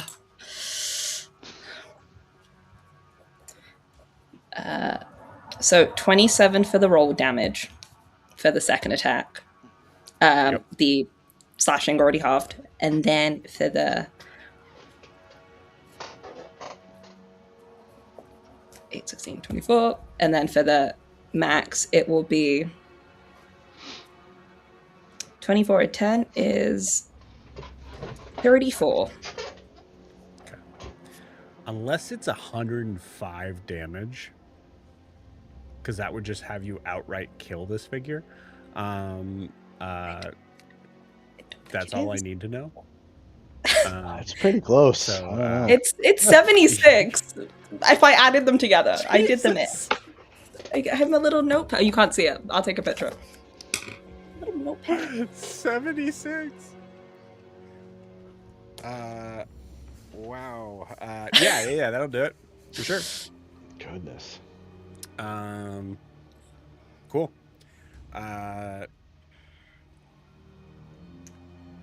Wow. Yeah. So, Kaelinor, how do you do this? I feel bad stealing this from Riaris, but I think she looks over at him. Just for the record, this was the death saving throw that I rolled for the first creature. 19 on the die. Good. I'm glad. I think I look to Riaris, and you probably can't see it as there's a lot of blood and claw marks on her. But you hear telepathically in your head, you set him up, I knock him down, and then again, it is a swift kick to the heels. Her scimitar goes swinging round to connect with the torso of this woman. And the second time it comes through, I think she reels back even further. And it's just, again, I feel so terrible. A clock to the head. Truly, knocking her out again. You see this kind of slow motion of this creature just getting knocked to the ground. Like, didn't even make it to the ground yet from being held held in one place. And you see just like fangs and teeth just come shooting out of this creature's mouth as it is spun around and landed to the ground, which causes the third figure to immediately come bounding up, point the spear not under Riaris's neck, but at Riaris, and just yells magic. Now.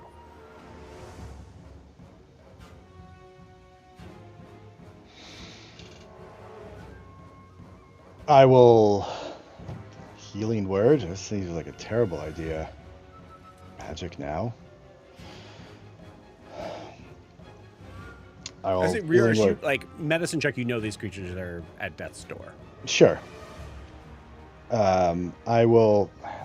Yeah, I'll burn 2 first levels into healing words at both of them. You also just get the idea too, like that this creature didn't say like heal. This creature just said magic. Like doesn't really know how you do what you do. Clearly. Yeah. Yeah, I mean, if I can take two turns, I would cast 2 healing words, one on each of them. Cool. To bring them up. You got it. All right.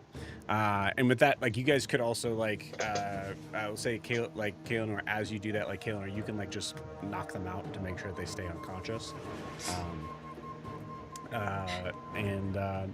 Yeah, with that, you guys are out of initiative. As you see this figure still standing, you see, like, she's breathing deeply, not in a good mood, not happy with how this turned out at all. But aware of the situation enough.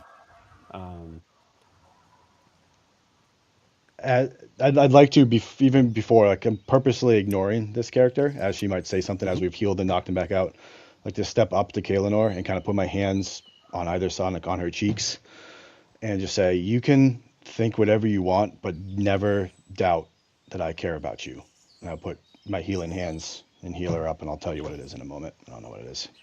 I'll, of course, through and heal, and then, without really waiting for a response, then I'll turn back to the other person. Yeah. I think that's the end of the scene right there, actually. So I'm going to say we were going to pause you guys there.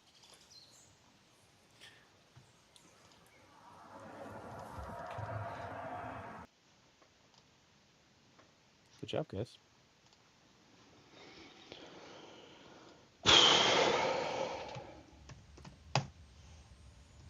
I like Riar's got the last word in there. Finally.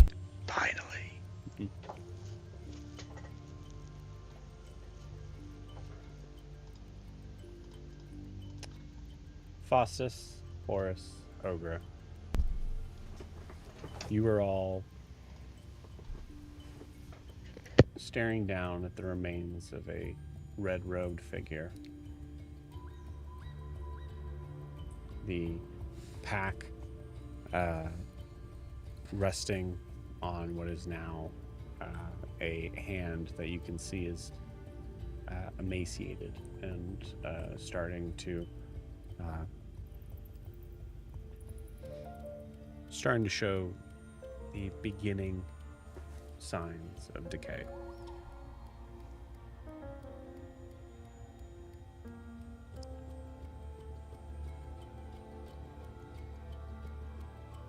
You have the seat.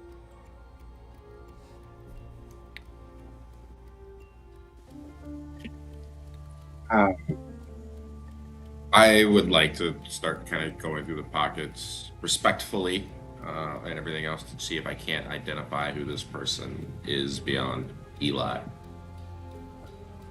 especially if he's decomposing. Yeah. Go ahead and give me a medicine check. You don't find anything in the pockets, I'll tell you that.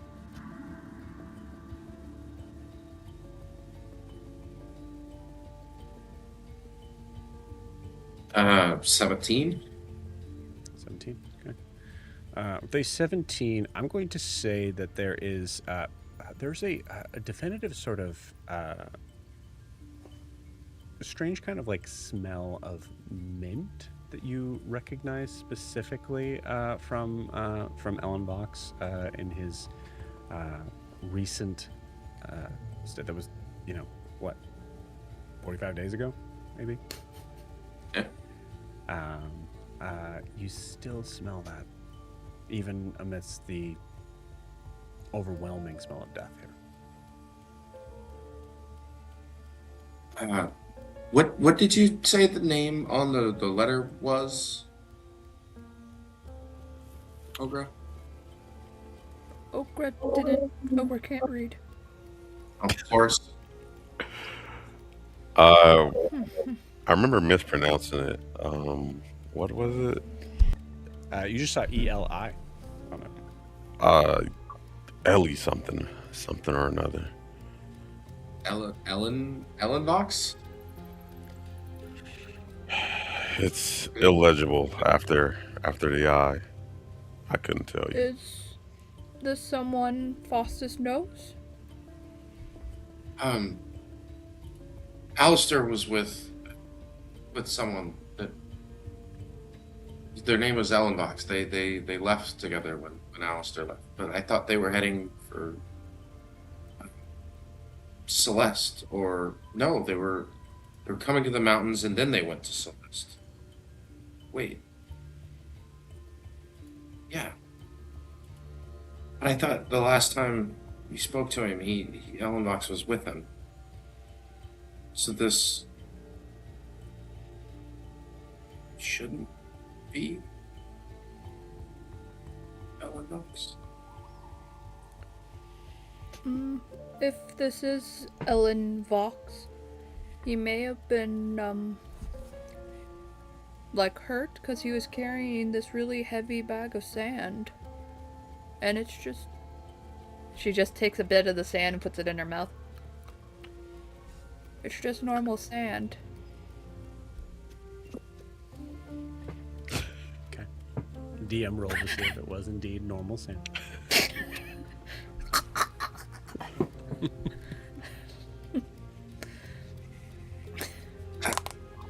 Maybe. Who would carry sand? He may have been dehydrated, or... Can Ogre look to see if he has, like, a head injury or something? Yeah, absolutely.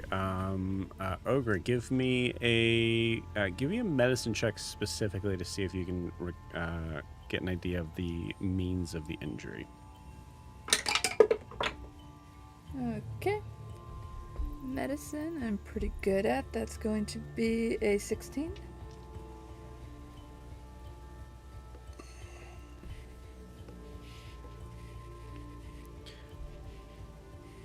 Ogre, you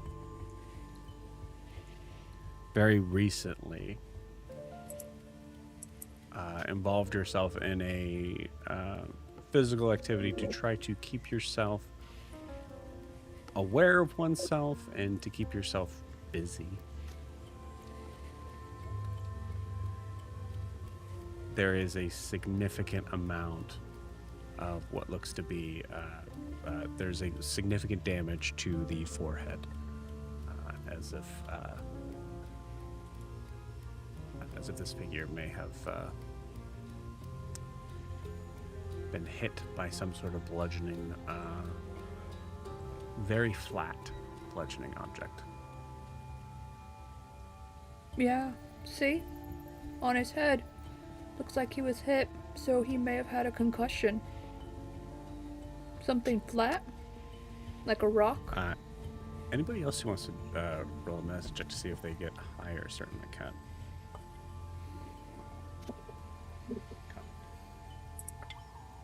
Okay.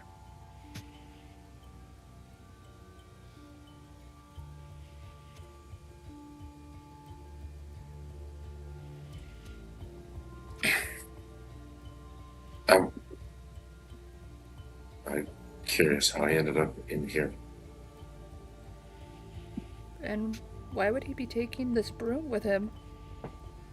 Noga's just holding the broom in her hand.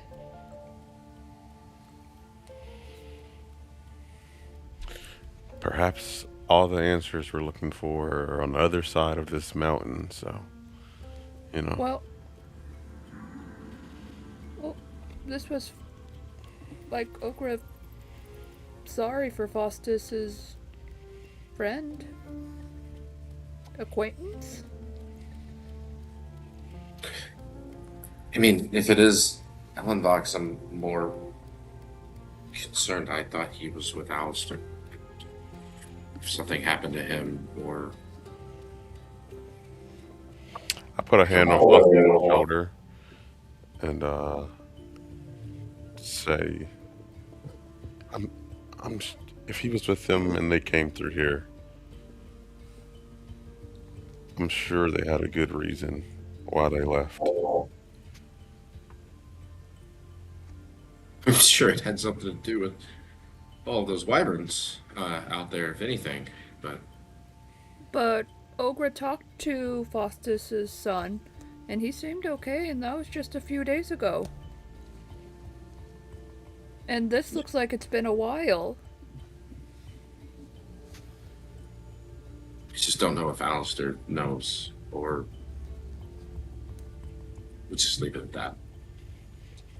Okra has a spell to preserve him, and we could try to bring him out of the cave. Or Ogra does know how to lay him to rest. She's not like holy things like a cleric, but she can at least put him to rest. I think there is a good chance that would be a little dangerous in this, unless we found it to be increased. You know what? No, don't listen to me. Can I see the bag, please? And you hand on the bag.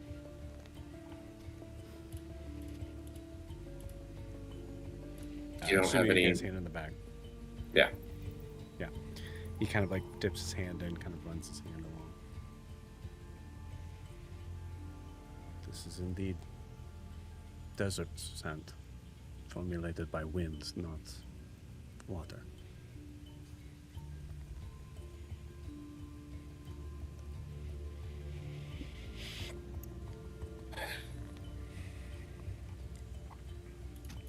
It looks similar to what I've seen them bring in from Morocco when they're close. That makes sense. Would his the robes he's wearing or anything that he's holding suggest that he was arcanely gifted, like a spellcaster?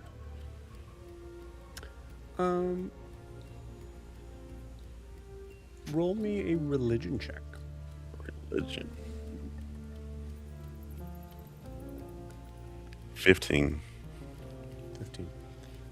Your understanding of any sort of martial forces in Imea and the Isles usually consist of some sort of connection to being very careful with weapons and armor and wearing some sort of thing. You see nothing on this figure whatsoever in that regard. So it's very possible this person was a spellcaster. You don't see any weapons.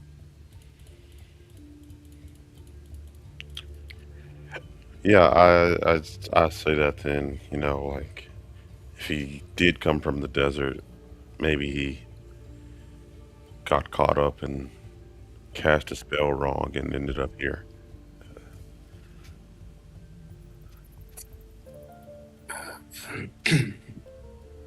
Raquant, maybe you could say a few words.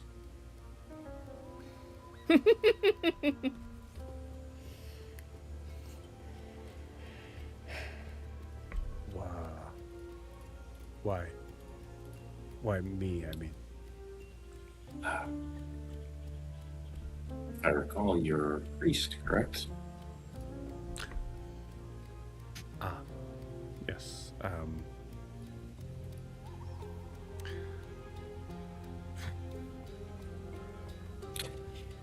It's okay.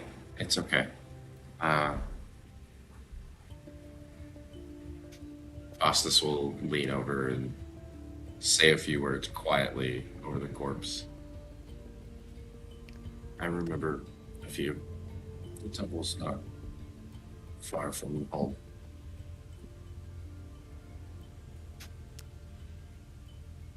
I was not involved in most of the public speaking aspects of my temple.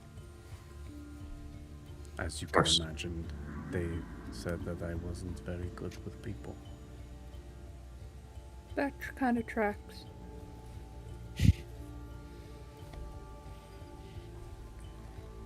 And while Bostis is saying words, Ogre's just going to try to arrange the body. Like, does he still have a piece of, like, his hair still there? Yeah, his hair's there, yeah. It's just mostly like you can tell there's like a massive, just like kind of like mark on the front of his head. As Ogre is like moving the body to like lay it to rest, she's just going to like get a little bit of the hair and then get a piece of clothing that isn't covered in blood and wrap the hair in the clothing and hand it to Faustus. Hey, Joe, just for funsies, that big mark on his forehead doesn't look like it came from a cane, does it? No, it does not look like it came from a cane. I will give you another, like, I mean, if Ogre is kind of like turning the body over so you can kind of get a better view of it, Faustus, I will allow another medicine check if you can roll higher. Guidance. Was that B4? Okay. Yeah. Uh-huh. With guidance, it got me right back to a 17. Great. It is definitely not a cane. It's some sort of like flat object. It's possible that this, that he was possibly thrown from somewhere. That it could have been something where his body hit something, as opposed to something hitting his body.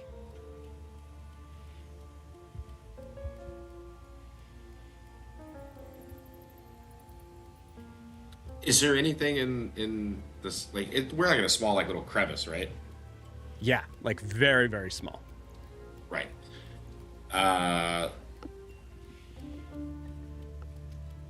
Does it look like the broom hit him? But beyond that, is there anything else in the room? Very flat. Whatever hit was very flat. In terms of, like, if I look up and, like, around the wall, around the floor, does there look like any signs of impact?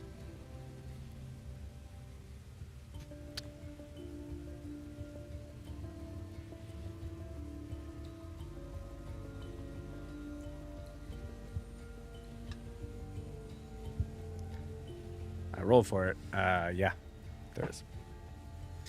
Faustus, are you sneaky in figuring this out?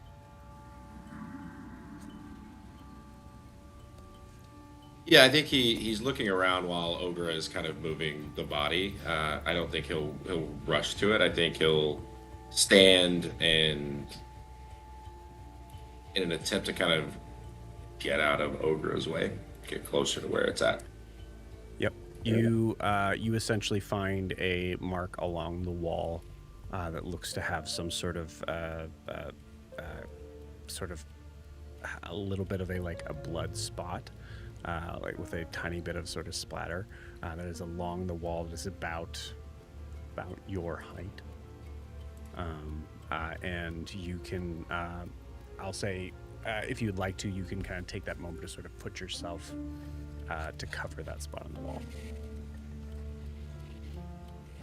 You did the work. Yeah. It looks like there's a possibility that Alan Box did this to himself.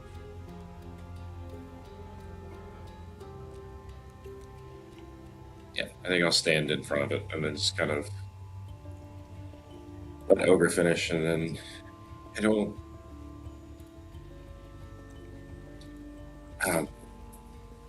reach into my bag and pull out a marble. This is a trick I used to teach Alistair to help us find things we couldn't do it, and I will put it into like a pocket of the corpse. I'll grab him on my way back, and we really can't afford to take him with us right now. At least this way we'll be able to find him. He won't be lost in here forever. Okay. Just so he doesn't get any worse. Where did that spell go? Ogre is going to cast Gentle Repose on the body. Okay. And as you see, just like with Horace's makeshift wooden cast we made, vines are just going to start going around the body in like a protective shell. Before she did that, though, while your back was turned, she looked at his boots, and she's been barefoot this entire time in this cave and has taken the boots. Because Kaelinor has her boots. When you say taking the boots, what do you mean? Ogra is like looking at the boots and she puts her foot next to the boots. She's going to take them off very gently and very... If anyone doesn't say anything, she's just going to try to put them on her feet. Horse is just watching. Horace is watching that happen? Okay, cool. Yeah, it's no concern. Ogre, you're trying to be sneaky, right? Yes. Yes. Okay, give me a stealth check. Okay. I'll put Merquant into this. It's not going to be a sleight of hand? No, absolutely not. Oh. A, 19. Maybe 20. Dirty 20, Fosses, you see it. Wait, no, yeah, I'm doing it. I'm gonna use my inspiration. Too late. Nope. Nope, not for that. You can't contest after you know the answer. Absolutely not. Sorry. At least not player to player. What are you doing? Ogre's been going around the cave with no shoes on. And... He's not going to use them. I don't disagree, but Can Ogre have the shoes? so sneaky about it. Like, just take them. Ogre didn't know if, like, Bostis would be upset to, like... I mean, I'm not happy about it, for sure. What if Ogre used another sending spell to Alistair? Are you bribing him with speaking to his son? How about No, you just... said... Horror just- said Just about, making it worse like, for trading sure. things, so wouldn't this, Do you want us to turn economics. around while you put the shoes on? Just tell him you'll bring them back. You could just leave something of equal value with the corpse.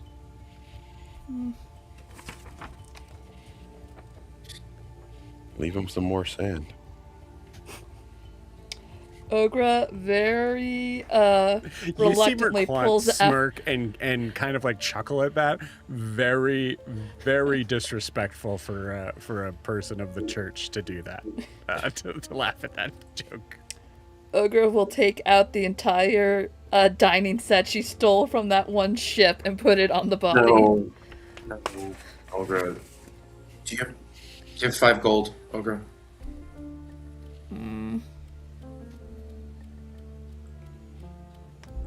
No, Ogre spent all her money on the shield and it's all on the boat.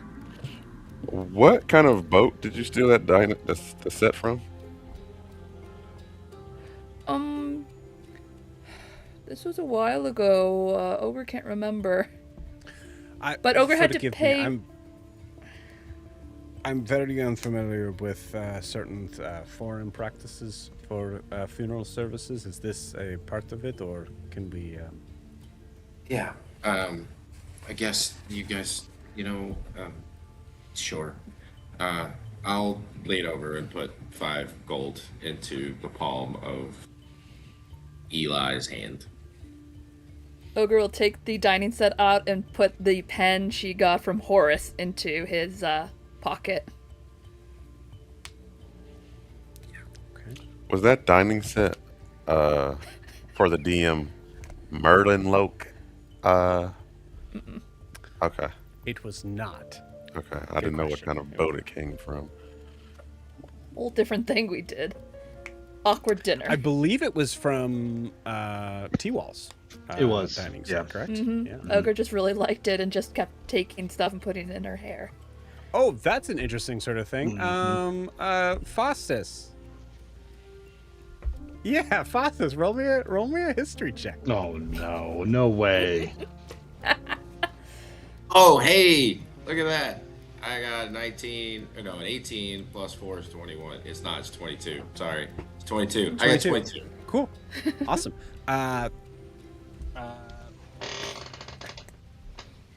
You see something that kind of like on the kind of like tang of the of one of the dining forks.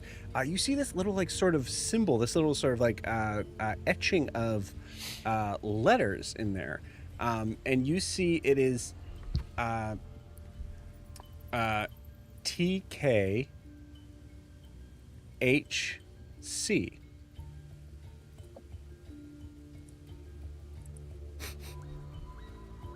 The king in his courts.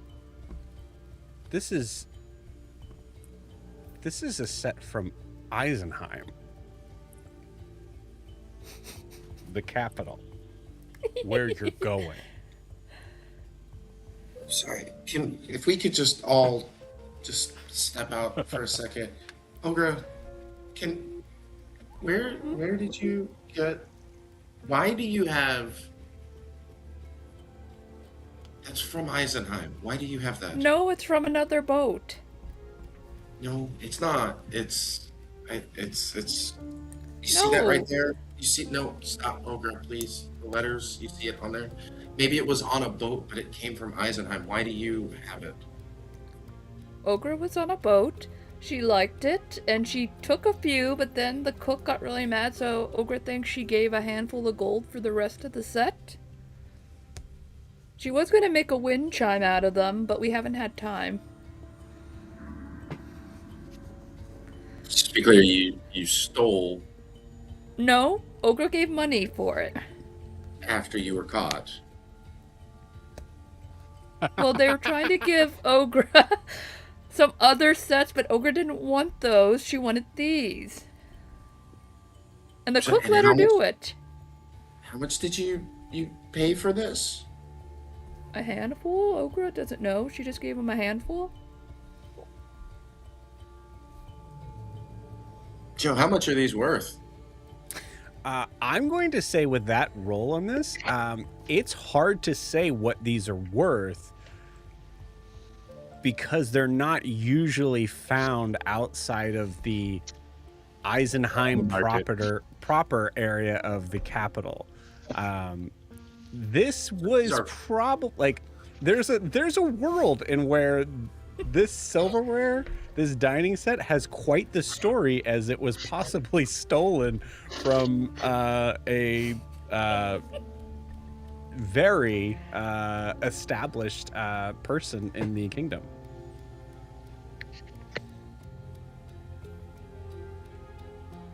Okay, I would not pull that out again in front of certain people. That it's typically that belongs to very important people and quite literally could be considered priceless by some people. Roger was eating her oranges off of it. Maybe something different. Wait, oranges off of it? You know, you get the knife and the plate and you cut it and you eat an orange off of it. Classy stuff. You eat an orange with a knife? Okay. Yoon was teaching Ogra how to be fancy. I mean, I can't remember the last time I've seen that symbol. How about you, Mark?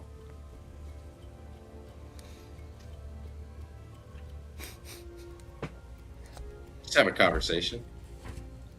You see Merquan shoot you a very dirty look at that.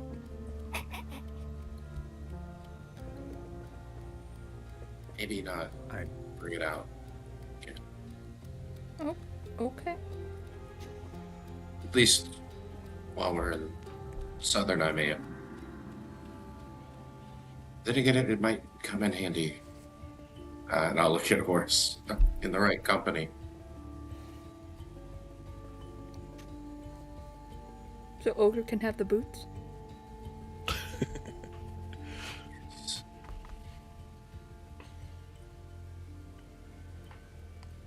Shall we get moving again?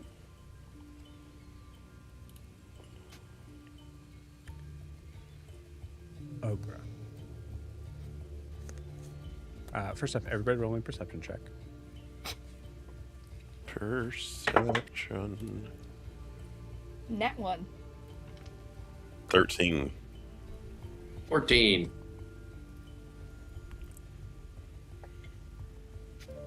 right.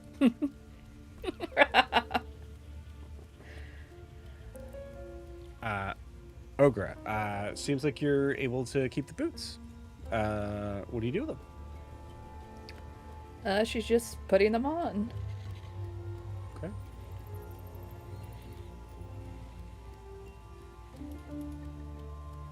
Ogre. Mm-hmm. Roll me an intelligence saving throw. Oh, God. I'm a wizard. I do one thing. I do one thing. Oh, not too bad. 13. That's a fail. Yep. I'm blaming the artifact. Not. I'm not high Can enough I yet. use my inspiration to try to re-roll that? No, because I already told you failed. That's fine. Yeah, go ahead. I mean, if you want. Yeah. Okay. Okay, No, that's not even. way better. That is an 18. Great, that's a fail.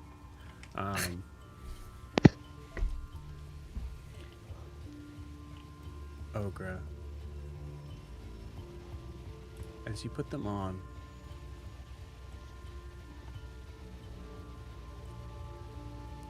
it's incredible. Taking it off of Ellen Vox's feet, you could tell that Ellen Vox's feet seem to be rather small. These must have been rather big on him. Because they fit your feet perfectly. And then you hear a voice.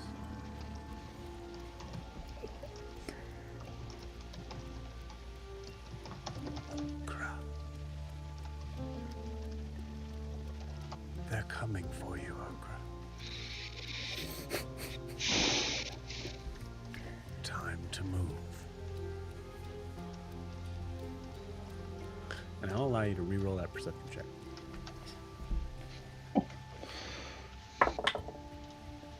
No, that's a 3.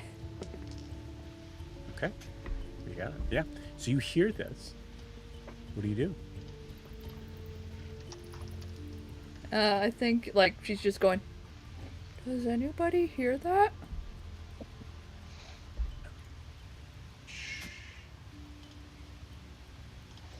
It's just us. Here, what We exactly? don't want it. I was just saying that not even the princess carried crazy, around do we? that kind of fancy dinnerware with her. You're not No. crazy, Ogre. She's full of surprises. I don't know what to tell you. She's gonna get in a lot of trouble. Crazy. She keeps carrying around and just pulling stuff out like that. It's time to go. Oh, see that pin over there? Yeah. Mine. That's my pin. Ogre's just gonna take the lantern and start walking out the cave. Okay. Oh, I guess we're going. It's okay. I mage hand my Right, pin back. This is where we're. Okay, cool.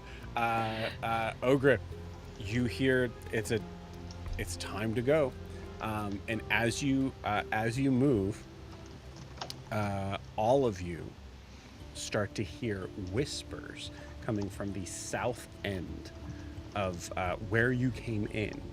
As you start to hear whispers of some other figures in a language that I don't believe any of you are able to comprehend, or it's just too far away. But you can definitely hear that, and they sound like they're trying to search for something. And you feel Merquant kind of like put a hand on your shoulder. Foss, we need to go now.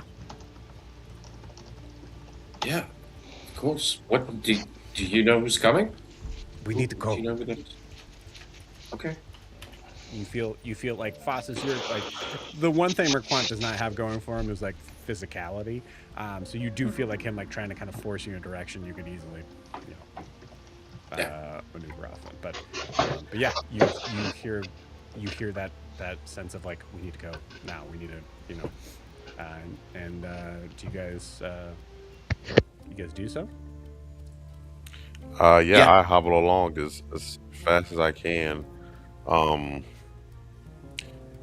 for better or worse, sort of having in my mind, if these voices start to get too close, I will try to collapse the cave behind us. Okay, you got it. Yeah. As you guys start to maneuver further into the cave in the direction of where you're supposed to be going anyway, but further away from those voices of whatever is approaching, you hear them going more and more distant. As Ogre, you hear, good. Now it's just us. And with that, we're going to take our 10-minute break. See you on 10.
Muted. Welcome back. We are going to take a momentary sort of travel away from our friends in the cave to our other friends in the library. Lars and Carr, you have been in here for some time trying to piece together and move through understandings of texts that have that run the gamut on anything from specific sort of like taxes to understanding of humors and how they affect the body and whatnot, and so on and so forth. So we come back to you all after Lars just made an interesting discovery with the only thing in here that is not a book or contextual information, I guess. So Lars, as you're holding this this flintlock in your hand,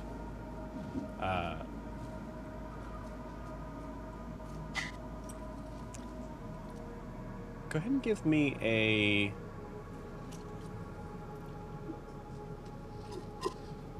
flat wisdom check.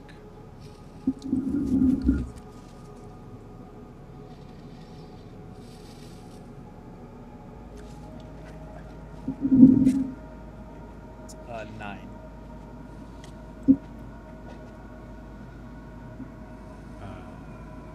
Okay. Actually, go ahead and add your proficiency to it, because this would be something that would you would be proficient with. So it'd be 13. Okay, cool. Could use a little more volume from you. 13. Okay. With a 13, looking at this weapon, one thing that you already kind of did determine is that it looks like it does not take any sort of normal, traditional sense of ammunition. And from the few times of you firing it, you notice that pulling back the hammer seemed to immediately give some sort of auditory response.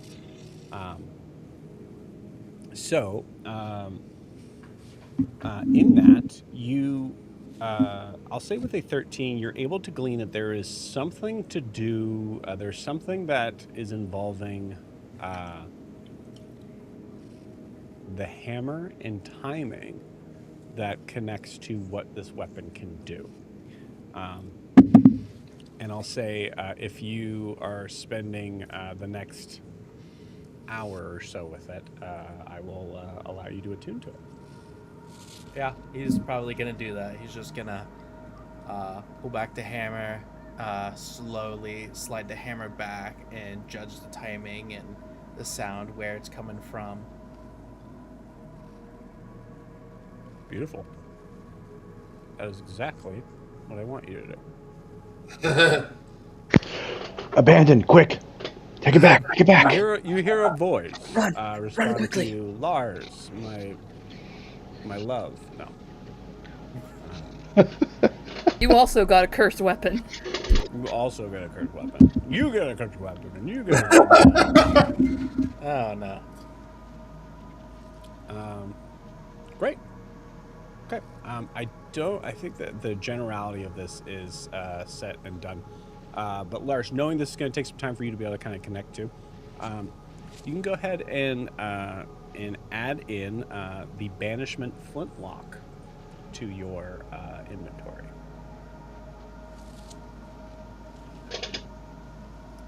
Meanwhile, as that's happening, Carr, what are you up to? I'm still reading. I'm still trying to figure out where the circles are. Are there circles? Are there indications of circles? Yeah, give me something specific that I can give you information on. I do have a specific question to guide it. I'm not sure. Now that I've looked at the globe more and Kobamu has twisted the magic light thingy, do I get the impression that the globe itself, or the apparatus rather, could be used as a teleport circle. Ooh, interesting. Give me a. Yeah, give me an Arcana check. Okay.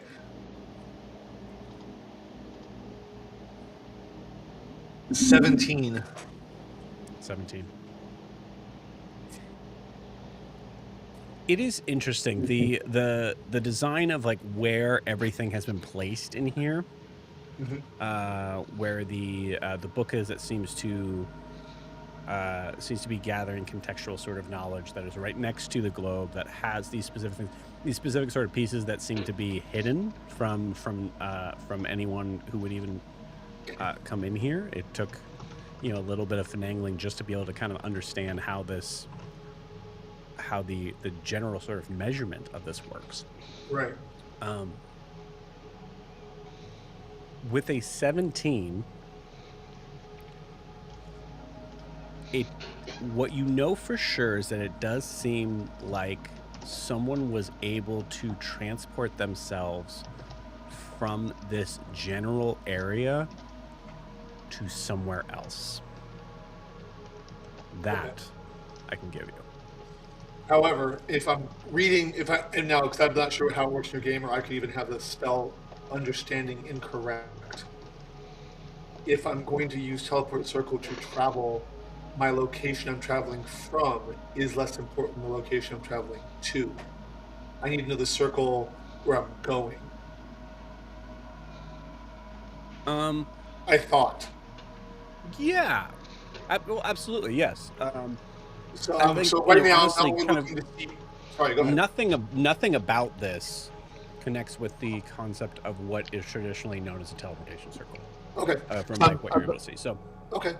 So there's something else going on that might be similar transportation-wise, but isn't the okay. Well, that's it. Yeah. It's a parallel route, but sometimes that gets you where you want to go. So and I would say, like, honestly, cars, you notice as you like kind of like there's certain points where you I will say that you haven't like physically touched the globe at all, because you started to kind of like recognize like, oh, there is a possible sort of magic that this thing actually takes up that is somewhat exciting to you. and scary.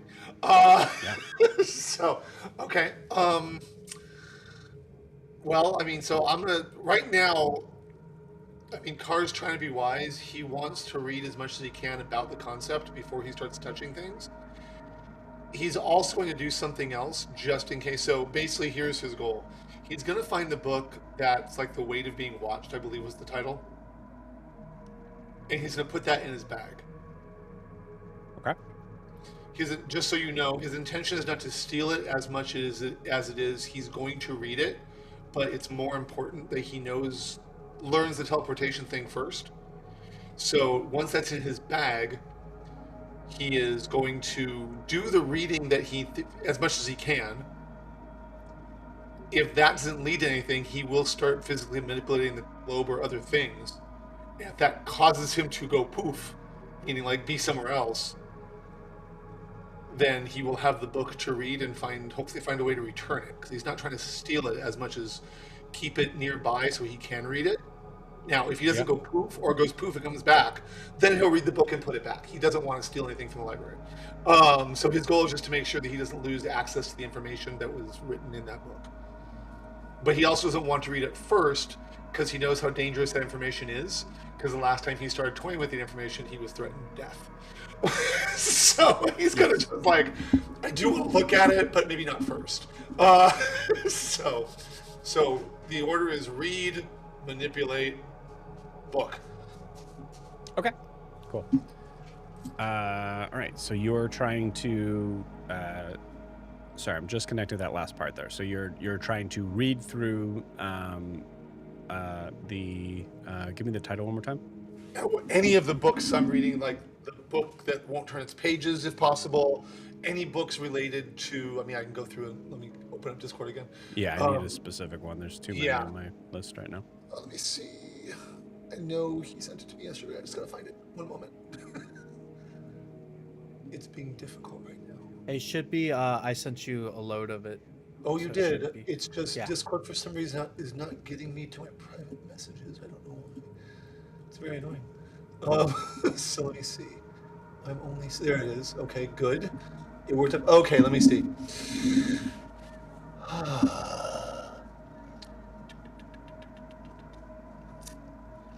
I was I look. I don't think I've read this yet, but maybe this is one I was already reading. Introduction to Spatial Displacement. Was that the first one that I was already looking at? Let's find out.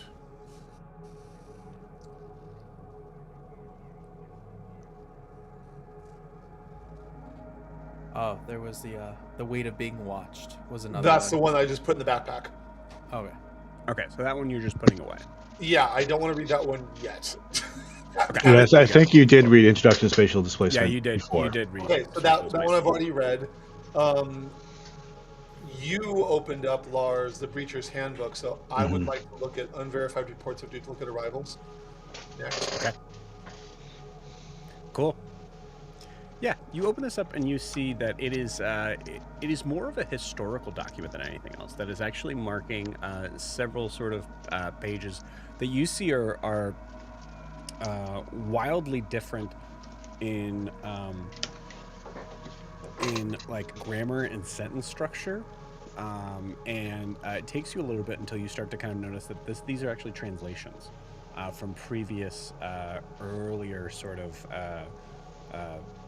languages, cultures, whatever, that are connecting with moments where two identical individuals appear in one place.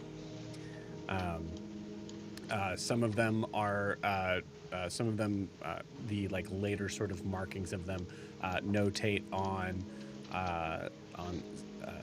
specifics of like recognizing the difference between someone who was like twins, like figures that look very much alike, to ones that were exactly alike. There is most of the markings, and this book is actually relatively pretty short. Most of the notes on this actually go ahead and give me an investigation check. We'll say the DC on this is 12. 24. 24. Yeah. Double it. Quick glance through this. One of the things that you see that is notated like almost every single time is that the only difference that seems to happen in every instance that's marked in this throughout some sort of historical evidence of this is that every single time one of them seemed to be in a panic and the other seemed to know exactly what was going on. Does it reflect at all to me regarding the temporal displacement I met when we were with the Gerbeline? With I forget her name, but Yoon's sister, Sasha. Sasha. It does. So this sounds like that. Okay, I'm gonna do my best to take some notes on that. Not take the book again, but just take some notes on it so I can refer back to it. But then I would like to look at the first Sparks preformal spellcraft because it sounds like it might relate to what I do. Cool. I'm just trying. I need information. I need to get home. I want to go home. Just take the books with you. No, that's stealing. The other ones. Have you met Ogra? It's fine. It's nothing. The other ones It's on a the library. nature. Of I'm also unbound interested, magic. Joe, as I'm reading through this, Joe. Having a hard time hearing you, Drew. Oh, The other one was the on the nature of unbound magic. I think was the other one. oh yeah, magic is not as a tool, but as a state of being. Yeah. I just want the preformal spellcraft first. But also, Joe, if this refers to anything else, like whether it's written in the margins or something, if there's any reference to other books in the library that might lead me further, I want to be looking for that too. Yeah, these I'll simplify this and say like these are all the important books. That's You fine. got it. Okay, cool. So preformal spellcraft, specifically walking through several different chapters on understanding how to be able to it very much like kind of more of like a science of spellcraft kind of book, and focusing in on the ideas of like we consistently tried this thing in these different parameters, and this is when it works and this is when it doesn't. Very similar to actually what Lars just recently talked about, in the idea of like you do the same thing twice with the same result and you assume that it's going to be repeating. It is very much more of a like scientific understanding of like how that works, and then that's like sort of the introductory sort of part of it before it goes into historical aspects of it. So understanding that magic had existed in some form before many different sort of not only necessarily like explanations of like separations of types of magic, but also to the idea of the form of language itself. So the like chapter 1 talks about chapter 1 is titled Gesture Before Language. So understanding that there was most likely early spellcasters that were able to manifest some sort of form of magic without speaking. And Carr, you're somewhat familiar with this, with like probably some actually Carr might not be. As a bard, I think most of my spells have verbal components, but I could imagine, given that some have verbal only, I could probably imagine some are only material or only somatic. So, I mean, I would say, yeah, I think like, you can imagine this, but weirdly, like above board, you guys haven't really dealt with a sorcerer, have you? No. So, for the most part, and my personal note of magic without casting would be the spirits that help me. So yeah, and it would some be sort of, yeah. Theoretically, I get it. Practically, I'm like, that's weird. So I think we have faced a sorcerer though. Aloria's a sorcerer. You might have faced one, but I'm saying like you haven't spent a specific amount of time. Right. Yeah, I would say like even in that very brief moment, I don't think that would be something you'd be aware. You wouldn't be aware of someone not speaking to a spell unless it was specifically sent at you. As a specific. Go ahead. No, I was just gonna say, chapter 2 goes into a very specific thing that actually may be very useful to you. In terms of chapter 2 on this boasts to emotion, fear, and untrained manifestation, and that is documenting rare events that magic was produced through need. Focused in on specific moments when there were figures that had no trace of familial or scholastic background to any understanding of the arcane arts, but somehow was able to manifest a very potent magical spell from a specific moment of grief, terror, or revelation. All right. Interesting. Yeah. And then it starts to get into some very like starts to get into some very scholastic versions of understanding spellcraft, of why formal spellcraft was invented, of basically like simplifying the terms and understanding. I'm seeing Clinton smirking at me, to be able to quote to make it safer, repeatable, and controllable. You see in these spaces right here, there is actually something that is marked in this moment here, where it the controllable is actually circled and a question mark is put next to it. Okay. Is there any indication based on other notes? I mean, there's probably no signature, but based on other notes that are in the book, can I see what else they may have written in the book about, giving me a glean to who might have written or what they were after or thinking? I would say that mark in particular is so much easier to sort of find, that you're able to, with that notion, you sort of kind of glance back to previous chapters and you notice that there are a couple of notations and marks on here of the events of magic produced through need, grief, terror, revelation, that smart that are specifically underlined. And as you look at the ones that are underlined,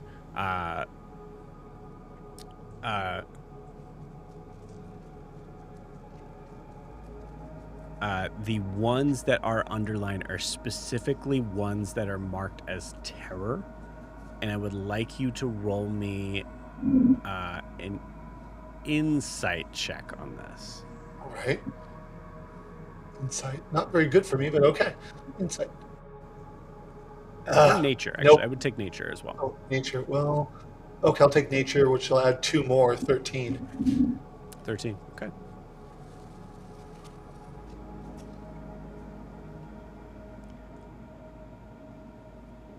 All these figures that are marked in these specific underline parts of this, they're all human. Okay. So they're talking about human people who were fearful. Is that what you're saying? Was the term that was used. So terrified. But it's humans who are terrified. Yeah. Okay. Okay. Given my predilection for causing fear and my immunity to the same, I am going to take note of that. Ooh, you know what? I'm going to say you convinced me well enough with saying that your understanding of causing fear. Yeah. Terror is what is marking the events. You notice that in some of these cases, it's not marking specifically that the person that caused the magic was feeling the terror. So the human that was causing magic was afraid, and that's what caused them to make the magic. No. Okay. There are events of high terror things. Okay. That you notice that in some of these cases, and specifically the ones that are underlined here, a human was involved in spells appearing. Not necessarily, it doesn't necessarily say it was from them being terrified. It was an event that was terrifying. And they were just in the vicinity? I'll write that down because I don't quite get it. I'm going to like, okay, I'm curious. Not what I was looking for, but okay. Yeah. All right. Anything else in the book? And before I ask a question about the book. Let's see. There's a question about it, but no, I'd say not particularly. No. Okay. Does this book seem to have been written from an Abravarian standpoint of we are looking at things that used to have magic? Or is it brought from somewhere else that has magic? That's a good question. That I'm going to say is definitely a roll. Okay. We'll say investigation. All right, investigation. Dirty 20. Dirty 20. It is, what I can tell you this is that whoever has put together, actually I shouldn't say put together, but it does look like this was made out of, made from one author. The author in question here definitely seemed to be a very learned figure. Much more so than what you would find in traditional settlements around the Isles. So it could be Abravar. It could be Imea. You're not as familiar with that area either, so. Okay. The reason I asked, and I'm going to just see if I can do this, I'm just curious if it's written from if I can find hints of Abravarian, but you said no, just so you know what I'm looking for. Because although I'm researching X, A through Z minus X is also interesting to Car. So I'm wondering if I can find any inkling of why there seems to be little magic in Abravar. So I was thinking if this was written from an Abravarian standpoint and they're talking about old magic, was there indication in the discussion of old magic as to why it's no longer used here? Oh, interesting. That does bring up an interesting point. I will say the later chapters on from like 6 and 7 I don't have the specific titles on there, but they do seem to focus in on the idea of the formality of spellcraft continuing to be not a means to an end, but a consistent sort of ideal of making something work exactly the way you want it every single time. And it is not marked specifically on here in the idea that that using any sort of machinery to make that work, which I would argue would lead you to believe that this is most likely not an Abrevarian book. Okay, good to know. I was kind of just curious why Abravar stopped using magic, but I'm glad to know this isn't it. Okay, and Carr knows nothing about Imaeus, so Carr's like, interesting. He will write down the author of the book for in case he ever runs across it later. While he's taking notes, he'll write down the name of the author. You don't have to give it to me now. Just I wrote it down if you don't mind. You got it. I'll move over to the nature of unbound magic. Magic not as a tool, but as a state of being. I want this place to work. It's my background, damn it. I want to be able to use this library to get what I want. The nature of unbound magic. Let's find it.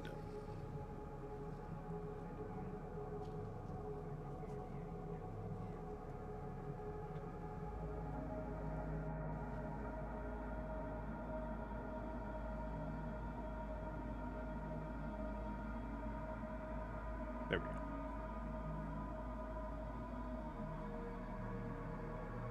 go. Cool. Oh, this was just before.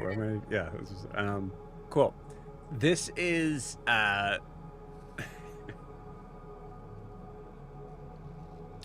okay. There is a both of these books are actually written by the same seemingly at first written by the same author.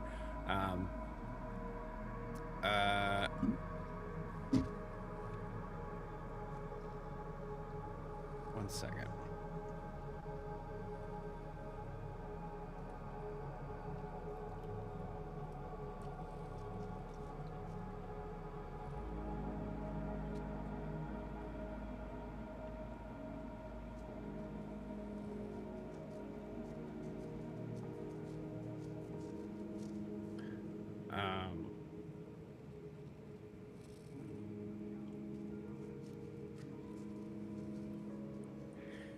You see that both the Wild Currents and the Living Weave, and On the Nature of Unbound Magic,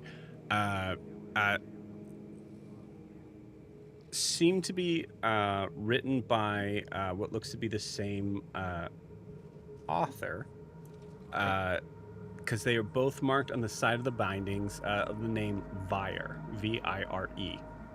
All right. And that seems to be the name of the person writing it, not like a location or anything. It seems like that's the author. Yeah, Vire. Okay. But as you pick up, On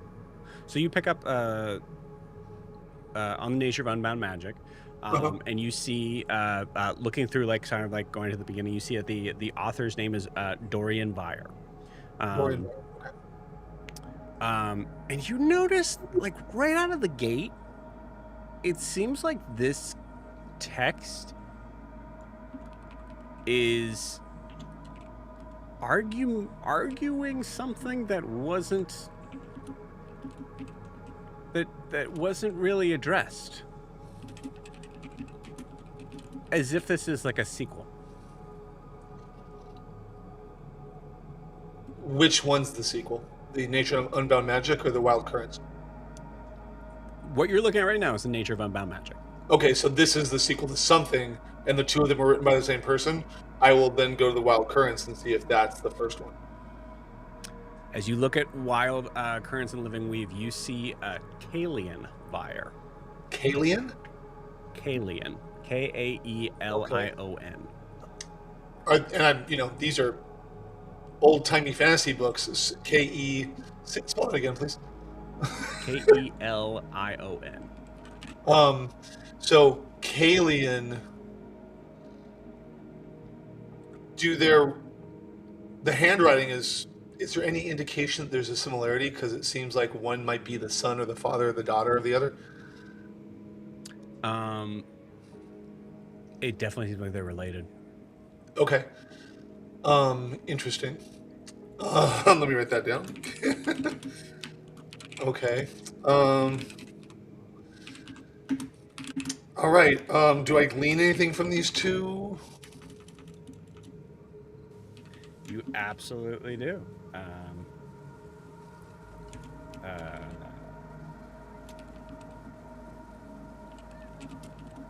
So the first one.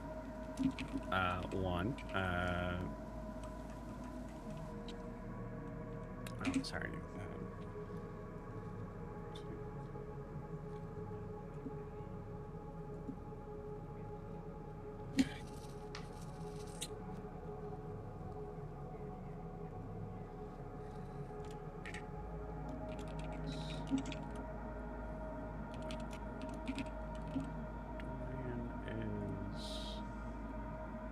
By the way, I'm trying to keep up with the typing now, so like you take your time. I'm trying to type things while you're going, so I don't forget it later. Since I failed the first time, I needed help. Trying not to need as much help in the future. Cool. Yeah, so looking through this, what you actually see more often than like is you kind of like notice that these books seem to kind of correlate and connect with each other. It definitely looks like the Weave was written first. And the Weave is marked specifically in the first book as what I'm kind of giving you is the idea of like the contradictions that are made in here. Okay. So one, Kalian Vire makes both of these seem to be like somewhat sort of philosophical sort of texts on the idea of the design around how magic works in general. And Kalian Vire specifically starts with the living weave. So recognizing that magic is a living system flowing like currents, gathers, disperses, collides. It exists in and of itself, whether or not it is observed. It has nothing to do with its connection or it has nothing to do with the connection of the person using it as much as the person is dipping their toe in the water, so to speak. I mean, to me, from Carr's point of view, I could see that leading Carr to think, okay, I mean, because he's specifically looking for a teleport circle, like, okay, I'm guiding the channels of magic to get me to a pool somewhere. I just need to know which pool I'm going to, based on what you're saying. Yeah. So I was like, okay, I'm getting this. This is making sense. Dorian rather aggressively fully disagrees. Okay. Recognizing that in his book Unbound Magic, that magic is less of a living system and more of a state of being. It does not exist independently. It itself only exists and thrives and continues to build through participation of living entities using it and connecting with it. Essentially exactly the opposite of what Kalian was saying. Kalian saying it exists whether or not it is observed. Dorian saying it only exists because it is observed. Interesting. Okay. So yeah, and there's a couple of other ones of these.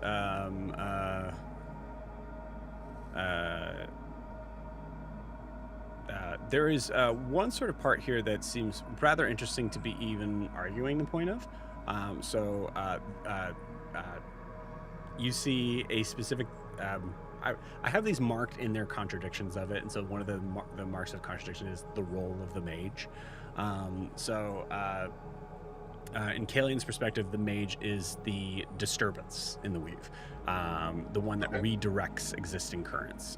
You do not create the magic; you just maneuver it to your will. And in a weird way, Dorian kind of starts to agree, and saying you do not redirect magic necessarily as much as you enter into it, as the idea of like just allowing it to sort of be a part of you, saying that you are inseparable from it. You're just entering it. You can't redirect anything to your will. You're just allowing it to sort of flow through you. Would I be reading this correctly in saying that Kayleen is coming from a wizard's perspective and the other guy, is coming from a sorcerer's perspective? It seems like, yes, it very much Okay. seems like one of them may be a wizard and the other is a sorcerer. And neither one's a bard. Okay. Like, come on. No music. Okay. Interesting. All right. Cool. Last one that I especially especially like is the why magic works. Magic works because of conditions from Kayleen. So location, timing, environmental convergence. So the idea of like saying that because you are in this place doing this thing, doing like verbal, somatic, material components is basically how this kind of reads, like straight up. And then Dorian's part reads in as magic works because of engagement, your intent, your awareness, your willingness to participate. So in other words, the Kalian says the world must be right, and Dorian says you must be right, as the difference there. Well, I would love to write a book on that and talk about the music and the rhythm and how that affects everything. Yeah, exactly, yeah. You get the idea where my head was going with this. It got a little spacey there. Books, I think this. Put it in the library. I'll just teleport back here when I figure out how and add my book to the library. Okay. So yeah, you start to. I will say this is definitely like one of those texts that you start to kind of like you close a book and then all of a sudden you kind of like. Okay.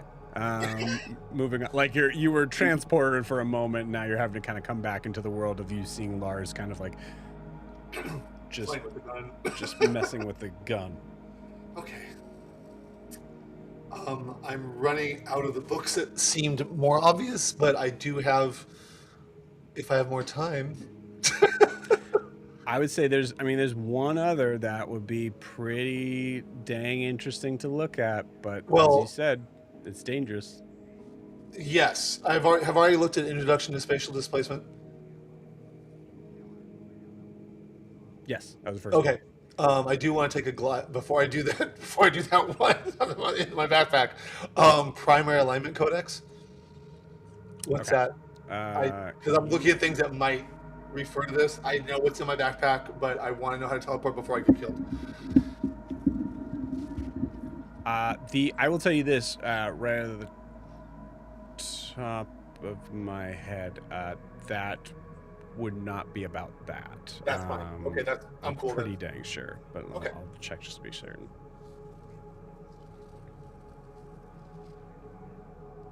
God, there's so many books here. What a nerd. Joe, in my game, every time they come across a book, I create a separate article for it. So you're. I got really into it one night. That was it. And then I tried to kind of put it together. Shout out to there is a small thing about AI being able to kind of take your brain and putting it into a space of like, okay, this was the idea. Let me put this all together over here. So that does make it easier. Somewhat. You should just send it all over. Give you my email address. Send me the download. But then it's not a game. I will when the campaign's done.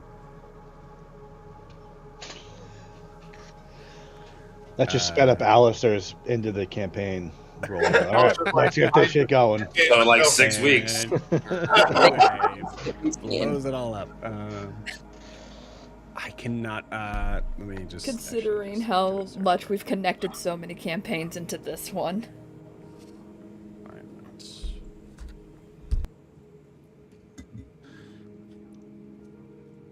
Primary Alignment Codex. Nope, not there. I will say, yeah, like I said, I'll tell you what. I will tell you what it said after if you want, but I'm 99% sure it is not That's fine. Connected. If it's important, tell me afterward. That's fine. Yeah. I will go ahead and crack open the other book, and I am going to be very careful to the level of while I'm reading it, Carr holds his beak. I'm speaking no words. I'm not going to say anything out loud about this book as I very carefully, like, I want to know who wrote it. I want to look at everything about the book before, and I'm not like flipping through quickly because I don't want to see something I don't want to see. I want to very carefully turn pages and what is this about? Like, You got it. Remind me what the title of it is again. Anybody? The Weight of Being Watched. The Weight of Being Watched. Did you already do the first Sparks pre-formal spellcraft? Yes. Okay.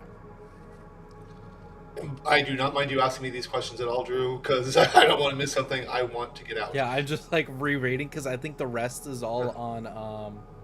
It sounds more scientific. Yeah, is all the soulless robot people. That's Yes. what the other books are on. And like as promised, once I know how to get out of here, I'm not leaving. I'm going to help you with your mama. Like I'm gonna, like, let's go. I made a promise. I just need to. I want to know how to get back and forth, and I'll be like, okay, now that I know how to do that, let me rest and let's help. Let's go. Yeah, I think I'm just down to 4 books, and then that's it.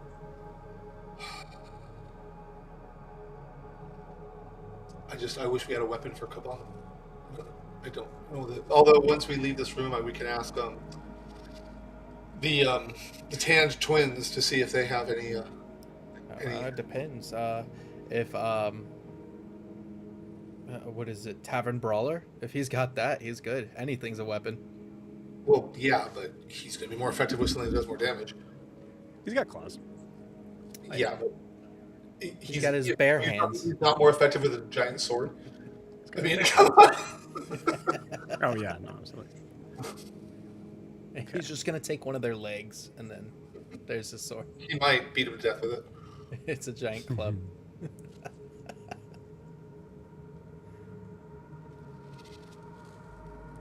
Okay.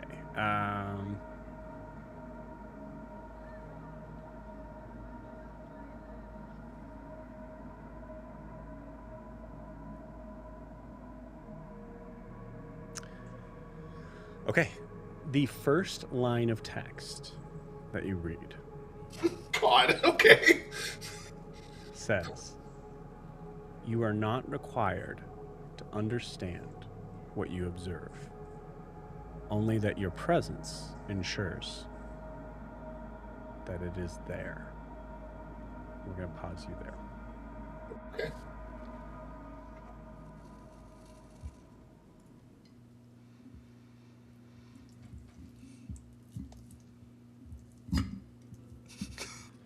Riaris, Kalimar.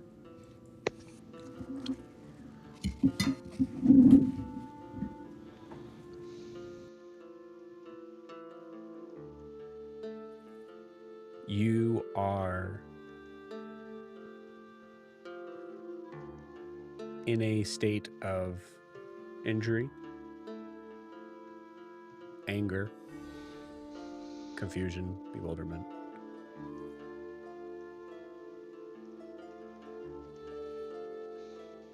As you see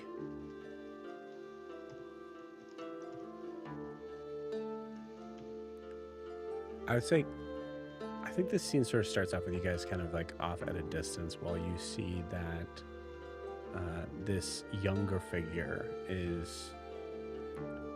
has put hands on both of these individuals, and you see like now that kind of the dust is sort of settled, you see that there's some sort of relational aspect here. You see some similarities in their looks that gives you an idea they're most likely some sort of relatives. And you see that she has hands on both their shoulders and she is talking to them.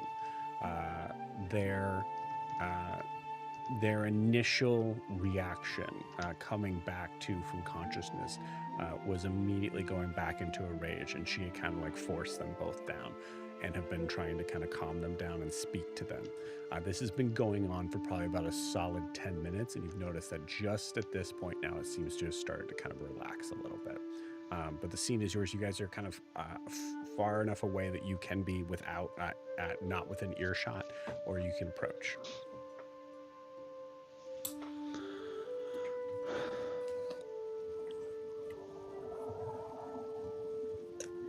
Are you sure you're all right? Are you sure? Let me just get a little bit of that. You got some fur in your armor here. We'll have to clean that out. Yeah.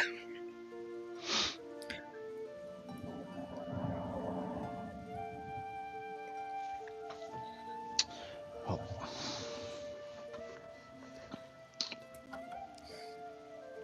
and- You see this figure get up from their knees and start to kind of walk towards you very quickly at first, and then kind of slows down as they approach.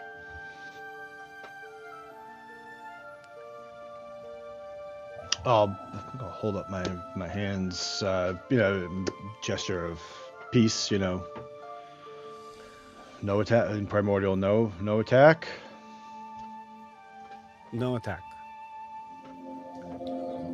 May have bits of metal. I'll just say, kind of translating for Kayla, she wants metal. And just kind of look metal. Kind of like motions towards your pauldron, Kalamar. It's probably coming off anyway. I look at it kind of sadly as I kind of just, I think, brute force rip it off and just toss it at her. I think Kaelin was just posted up next to a tree, just sitting on the floor. Do you toss it to her? Or do you like throw it to the ground in front of her? Just trying to get. Oh no, I toss it to her. Okay. She didn't fuck me up. I appreciate the not fuck up.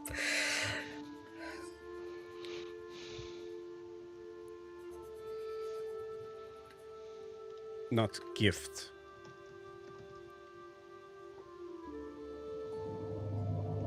Tool. And turns and walks away towards the others.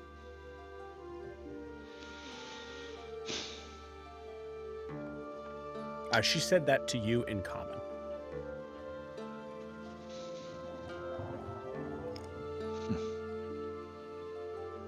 Tool.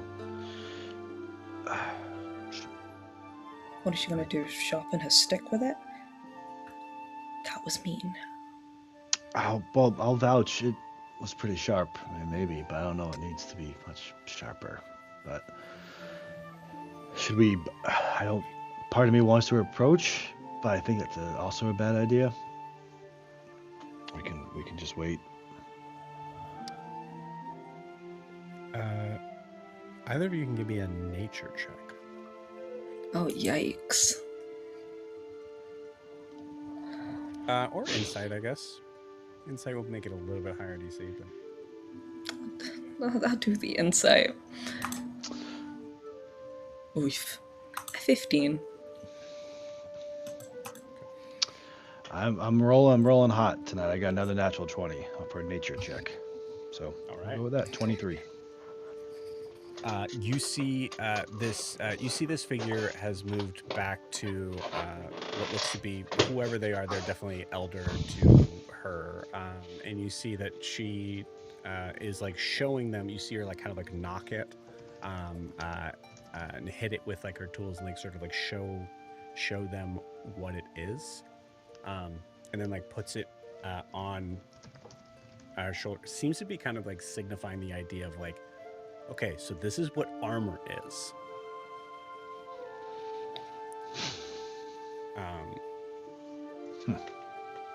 And you see them, I would say actually, I'm going to roll to see how they're reacting to this. They just straight up attack you. The first one I rolled was a nat 20. So I'm going to say that, yeah, and the other ones I rolled a 7. So yeah.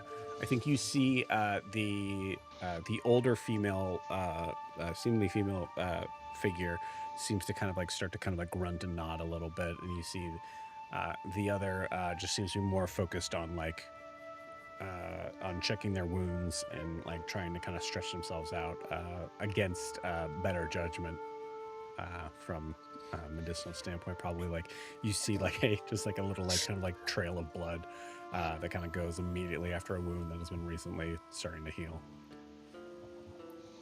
That one definitely seems to be a little more stubborn. Which one is the stubborn one? Male and female. The male. Checks out. Yeah.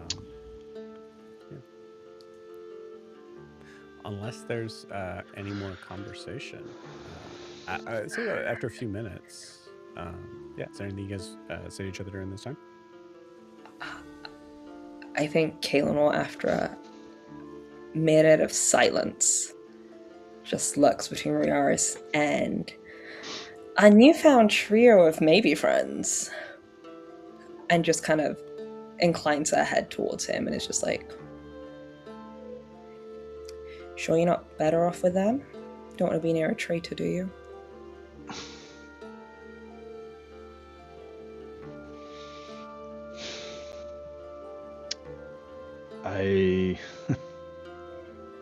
Fair. No, I'm not at all sure that I'd be better off with them. I don't think that would be the case, and I think, if anything, what we did is all the evidence that we should at least travel together. We seem to be a good team in that regard, and I think that that's good enough.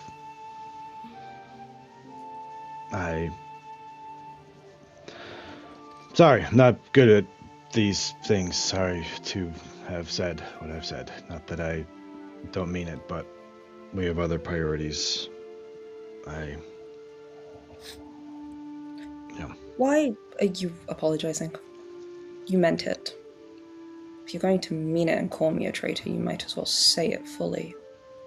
You knew what I was when I first met you all. I didn't realize how quickly I'd fallen in your esteem. So thank you for at least showing your true colors.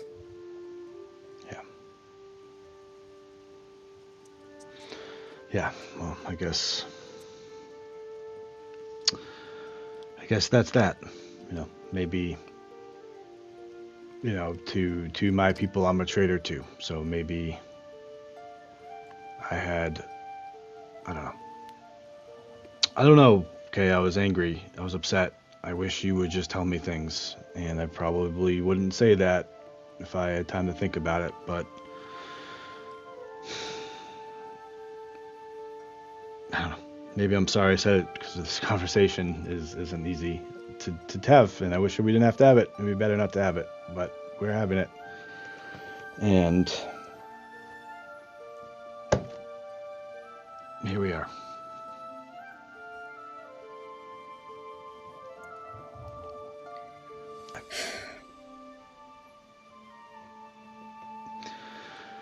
It's fine.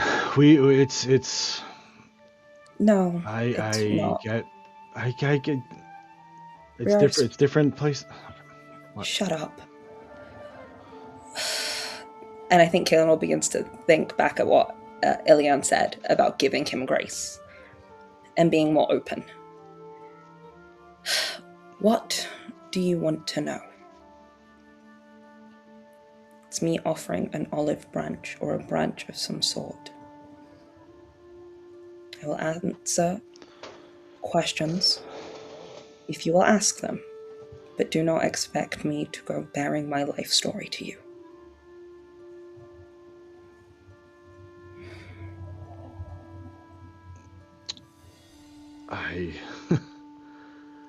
I didn't actually think we'd come to this point.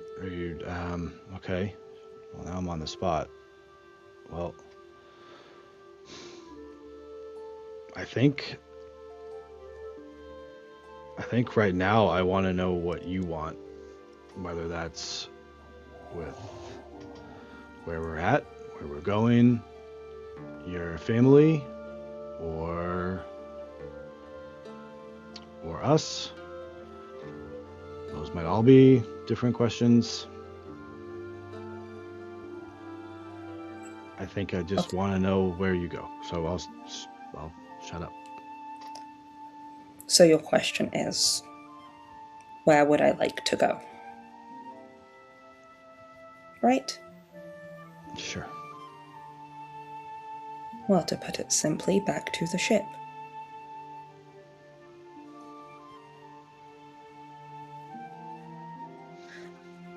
I miss the sun. I miss the heat. I miss the sand. I miss the open waters. I worry the state of our ship and what has become of our crew. That's why I would like to go back.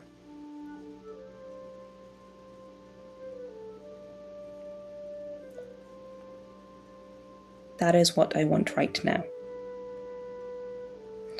And perhaps some rest. Can I ask another question? Just one more, at least for now, or whatever. Were you close with your brother?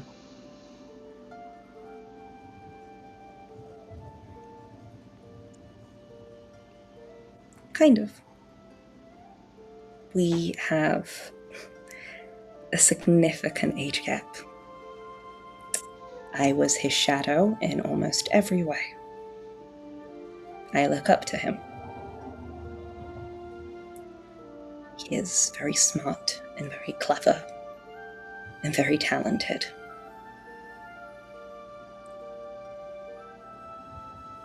I'd often follow him into the village,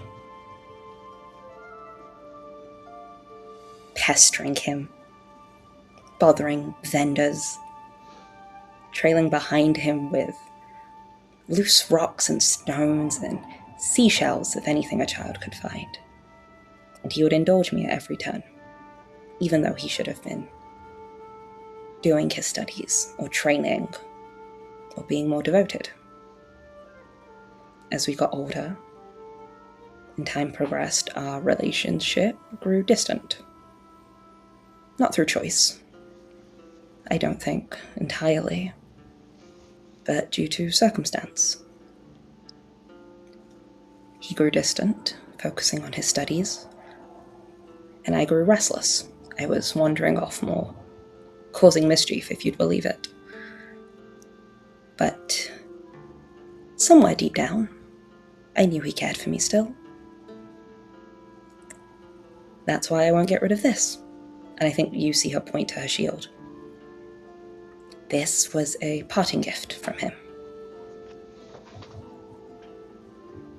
His own shield. It was not standard Merlin-Loke issue, no.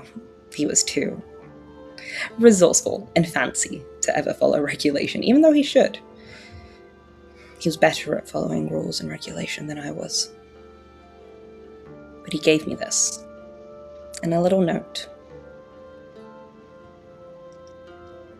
We are close. Or we were close. I think we still are.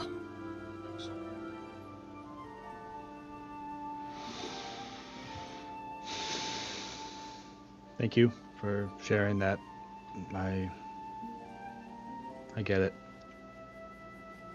I have 2 sisters and a brother. Some I'd like to see more than the others, but I like to see them nonetheless. I get it, and I think for me it's easy to look and see Merlin-Loke bad, but it's your family, it's your people, and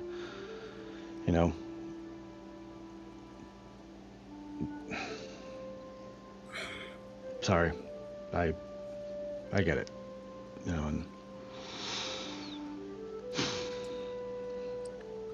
You see Suvi start to approach you both. Sorry, what's her name? Suvi.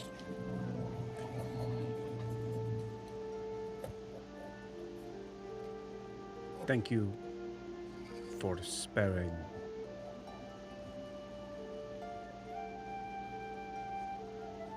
mother and uncle.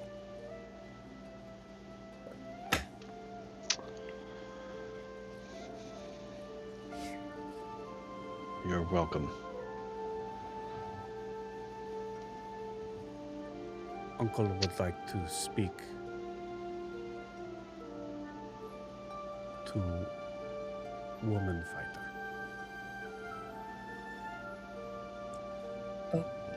Okay. Kaelin will get up from where she is sitting on the tree and stow her weapon behind her back. And walk over to Uncle. You see,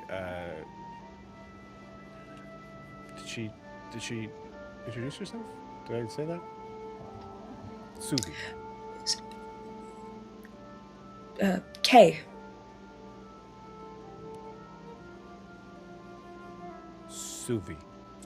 Suvi. And points at herself. Kay. Kay.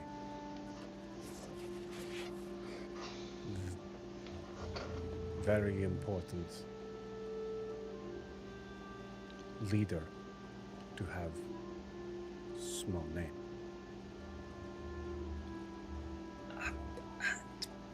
She just shakes her head at that as a no.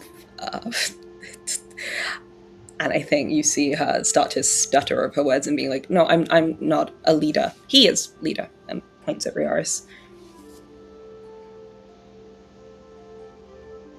Technically first mate, so you are second in chain of command, so. Suvi. Riaris. Nice to meet you. I was finishing primordial. She looks very confused. Long name important.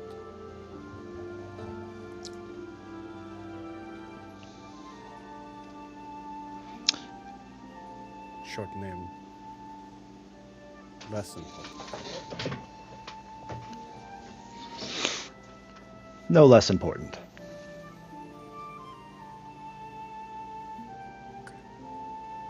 Okay. Hands you your pauldron back.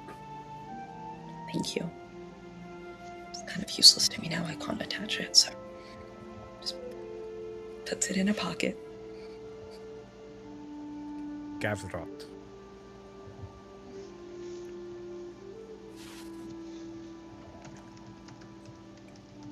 Oh. Family leader. Oh.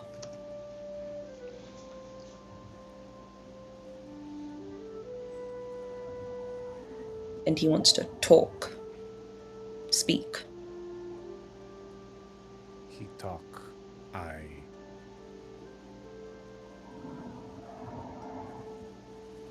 Translate. Yes, no. Speak. Speak. Okay. Yeah, you see it takes a little bit, and then you see her kind of like start to yes. We go? Yes. Helpful to small bow. And you see her kind of do this face. Okay. Like translatable, sort of hey dude. I got you. Gestures and miming are fine. I got you, Holmes. Can I walk over to the man's? Kaelinor, you go over and walk over to Gavrot. Riaris. It's been a minute.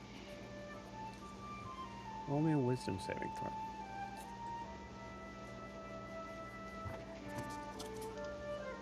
Oh, damn, you don't even There get she is. There it is. All good things come in time. That's a natural one. The dice giveth, the dice taketh away. As Kaelinor is walking off, and you're trying to kind of pay attention for several different reasons. Gavrot is a giant and very dangerous, even though he is on the ground bleeding profusely and trying to kind of cover it up. You see Kaelinor kind of give a short nod, and you see conversation sort of happening that is definitely tricky and difficult. You can see Kaelinor is I would say Kaelinor is probably trying her best, but definitely out of her element here. Yeah. And then you hear a voice just behind your ear.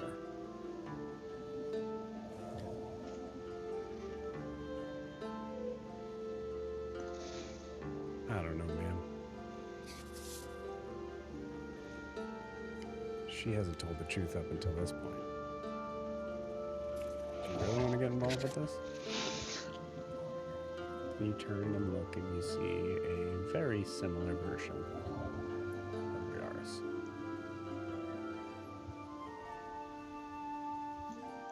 I think I rub my eyes as I see it as it did in real life.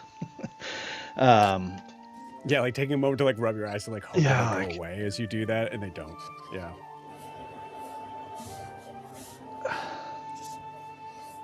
Just trying to be a help here. Where have you been? Mm-hmm. Your help show up now. Well, I am you. So are you saying where have you been? Let's not. I don't even want to go down that train of thought. Can I just bring up a simple point for Mhm. us here? What was our Mhm. job? What were we supposed to do? Not this. Not even close to this. You're closer to home on the opposite side. Yeah. And who's to blame? I mean, technically Zed. We were pretty close. He sent us to the moon. I didn't choose to come here. I am you. There were certain things. You are certain me times when you could have left and realized that this group was not for you. And what made you stay? And don't you dare say it was Zed. Of course it wasn't Zed. What's your point? Because tell me. I don't need to tell you. Then why are you here? Then to give you a chance to stop playing this game with yourself. You ever go back? Have you ever gone back? Where are you? Where are you in this? Where would you go back? You've gone through the same stuff that I've gone through. You make it sound easy. It's not easy. What do you think I am? I think that you're just something spilling through. You're a fragment. I've been there. You're me. I'm you. We're all in this together at some point. I don't know. Do I call you Riaris? Do I call you a different Riaris? You're not even here. But you're here. And I know you're here. So when are you? Where? I don't know. I'm trying. We're trying. You're here for a reason, right? Take a look at that gold coin. Yeah. You want to know why I'm here? I do. Why I and anyone else who approaches you as you, because we all made mistakes. Specifically, we spent too much time with that. And he pokes at it. And as he pokes at it, he disappears.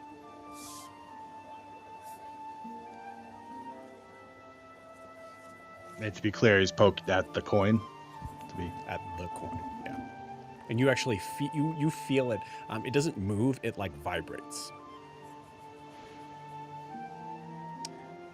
And then, just when it feels like that's enough. Wow, that was a lot of words. As you just feel another one of you just start to approach. Listen, man, life is short. That's all I'm saying. Okay. And you have had more experiences, both good and bad, since meeting her than you ever would have had on top of that mountain. Let's be honest. I'm not arguing with that. The best thing that happened was getting off the mountain. I mean, doesn't. Yeah. Yeah. So let's stay off that mountain, guy.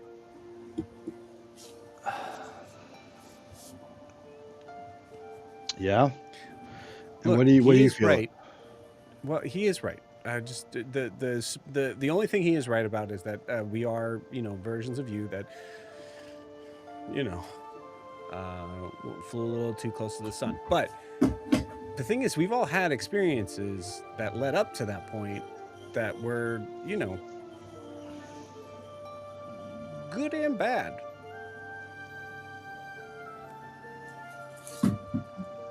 For me, Kay, best thing that ever happened to me. Truly. Why is that? Why do you say that? I can't tell you that. Just like the other one can't tell you why it's wrong. Is this But look, is you've gotten this this far. is this like a it's like you know I was thinking about it. You guys haven't been around, now you're here. Is this like a moment? Paths, the branches, we go somewhere else. Depending on what happens here. Like you knew I was gonna use it.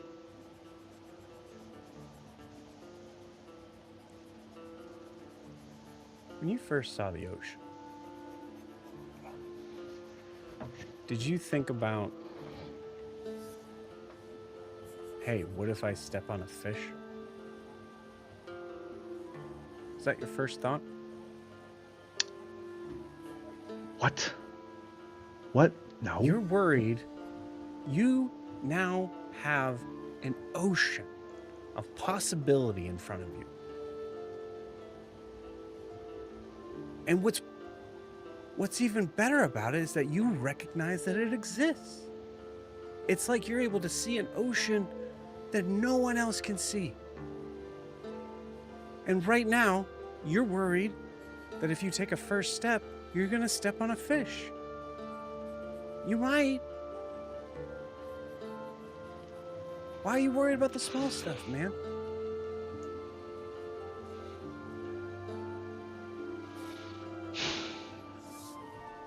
Live, What? damn it.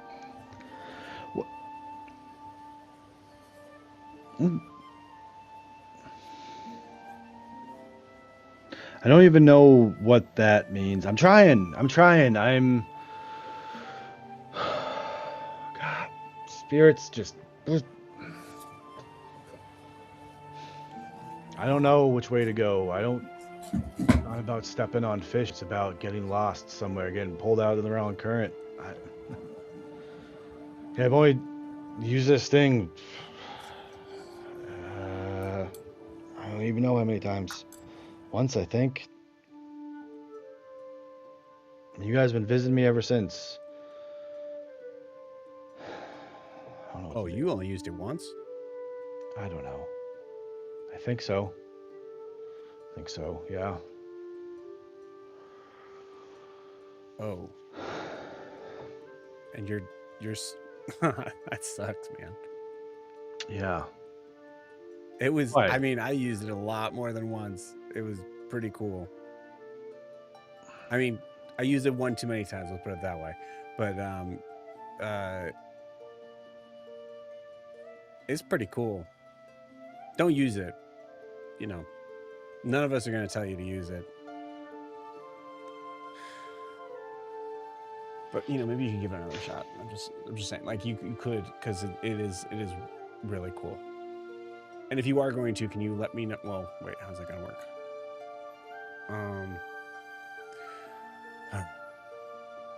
I mean, it seems like you got it figured out. Why don't I just go where you're from?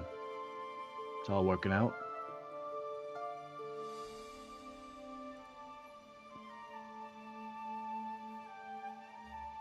He literally points behind him.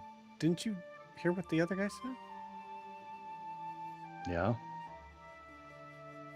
We're all here doomed to do this for all of you. Over and over and over again. Well.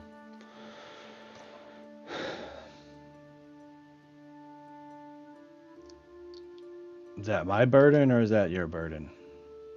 Someone probably told you not to do the same thing, right? You did it anyway. I don't know, man. I don't know. I What? don't.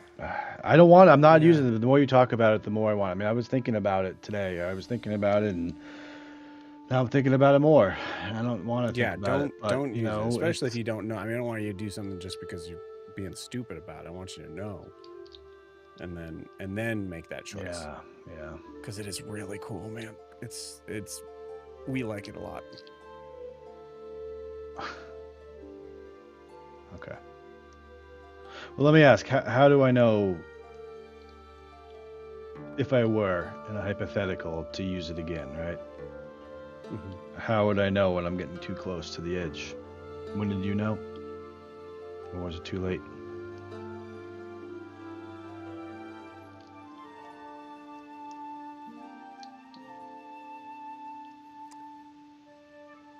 You see yourself watching Kalimar.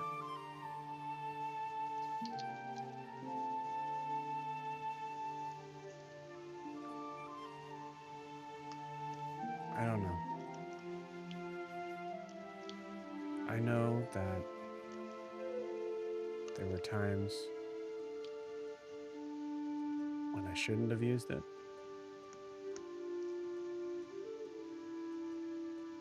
But there are definitely times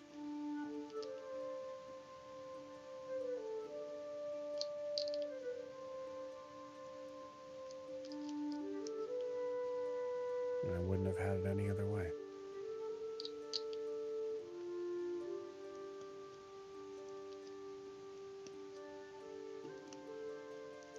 Yeah.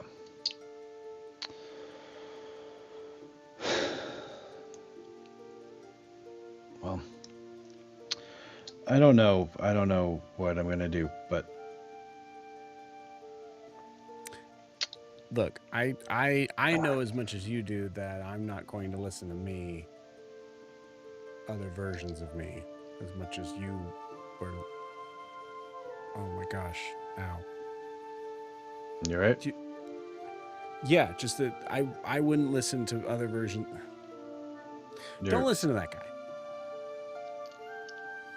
That's what I'm saying. but listen to you.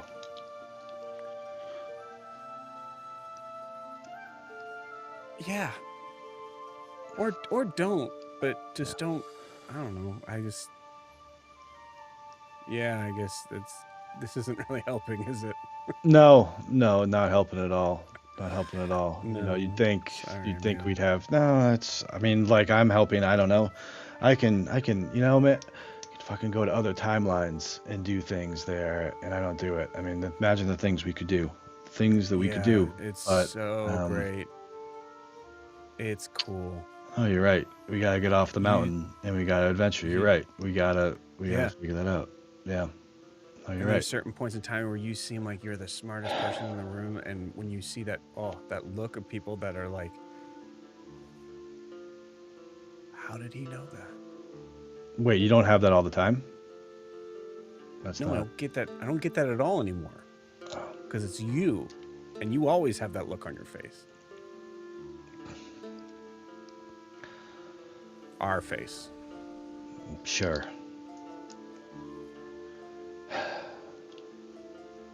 Well, well, I don't know what I'm supposed to do, but I'll do my best. And I won't listen to you or the other one or the others that come by. Uh, and if it doesn't work out, that doesn't work out. Right? And that's how it's meant to be, right? Just another timeline will be the right one. I don't know.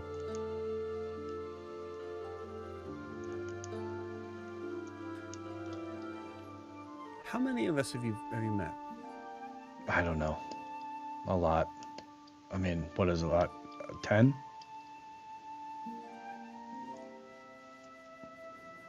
It's not a lot, I guess. I mean, there must be a reason. How It many wasn't did like you it meet? was necessarily our Did they come to you? choice, but I don't know, maybe 10? What do you mean it wasn't your choice? You were just called here? You just showed up? Yeah, I think it was kind of like just a thing of like just dipping your hand one too many times in the cookie jar. But I feel like there's also like a reason for that. It wouldn't be. There's a reason why we're here doing this. Yeah, well, neither of us know what it is. So, you know,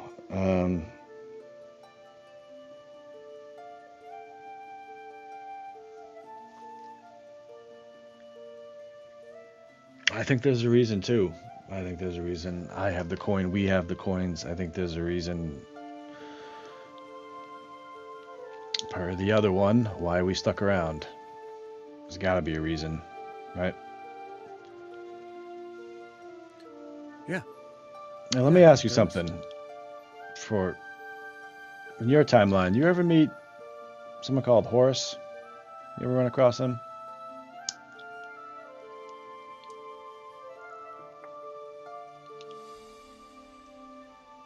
Oh yeah. Yeah, I had a feeling. Yeah. Yeah, okay. Yeah. Yeah, he got us into a lot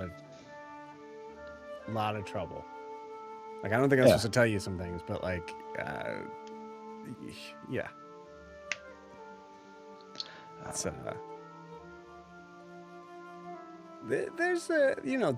there's a reason. You guys know the reason. I can't explain why, but you guys know the reason why you're all together, right? I hate you.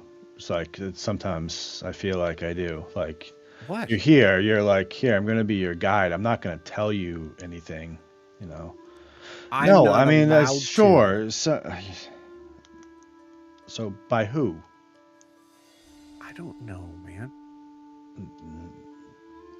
Come on, you don't know? You see him get very close to you and go, I don't know. Do you? No, no, Are you sure? I don't know how any of this works. You know, we came back, we got brought back by Sylvia, who's also Selma, who's also Yamamori, who's also Sasha, who's also probably a bunch of other people. I don't know. Said, here you go. Hey, your friends need you. You'll be good. You'll be good. That's it. You know, stab yourself in the Wait, heart, Sylvia's- Riaris, with a rock. You'll be fine. Hey, you'll just hop Sylvia's timelines. Sasha? I think so. Oh, that makes sense. It kind of does after. I mean, it did eventually, but you know.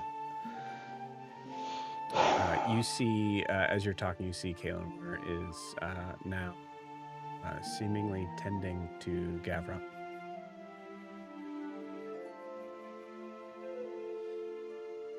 I mean, they're. Look at that.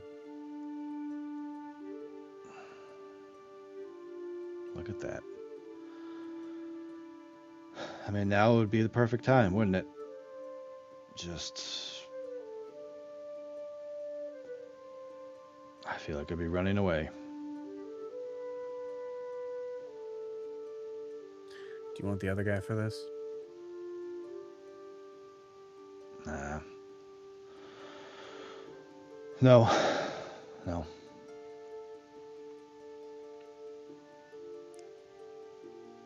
Hey. No. What? You see him look up. In your timeline, does Galdon use eagles? Oh, those are his. Hawks.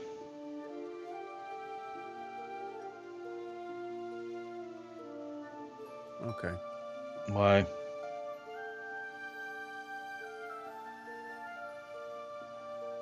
Because there's a hawk circling us right now. Yeah. I mean, shit, I guess I don't know. I'm assuming it's a hawk because we had a hawk following us. You had a hawk following you? Yeah. No, it's a long story. I thought I befriended it. Turns out to be a different one. Talked with Kayla. I don't even. You know what? This is even dumb. It's even dumb talking to the imaginary person in my head about this. It's so dumb. There's a hawk. Thought we were gonna be friends. Wait, that's dumb. Okay, so you've had how many hawks that you had that are? 2. Maybe And this 3. is a third one? Maybe. It does look a little different.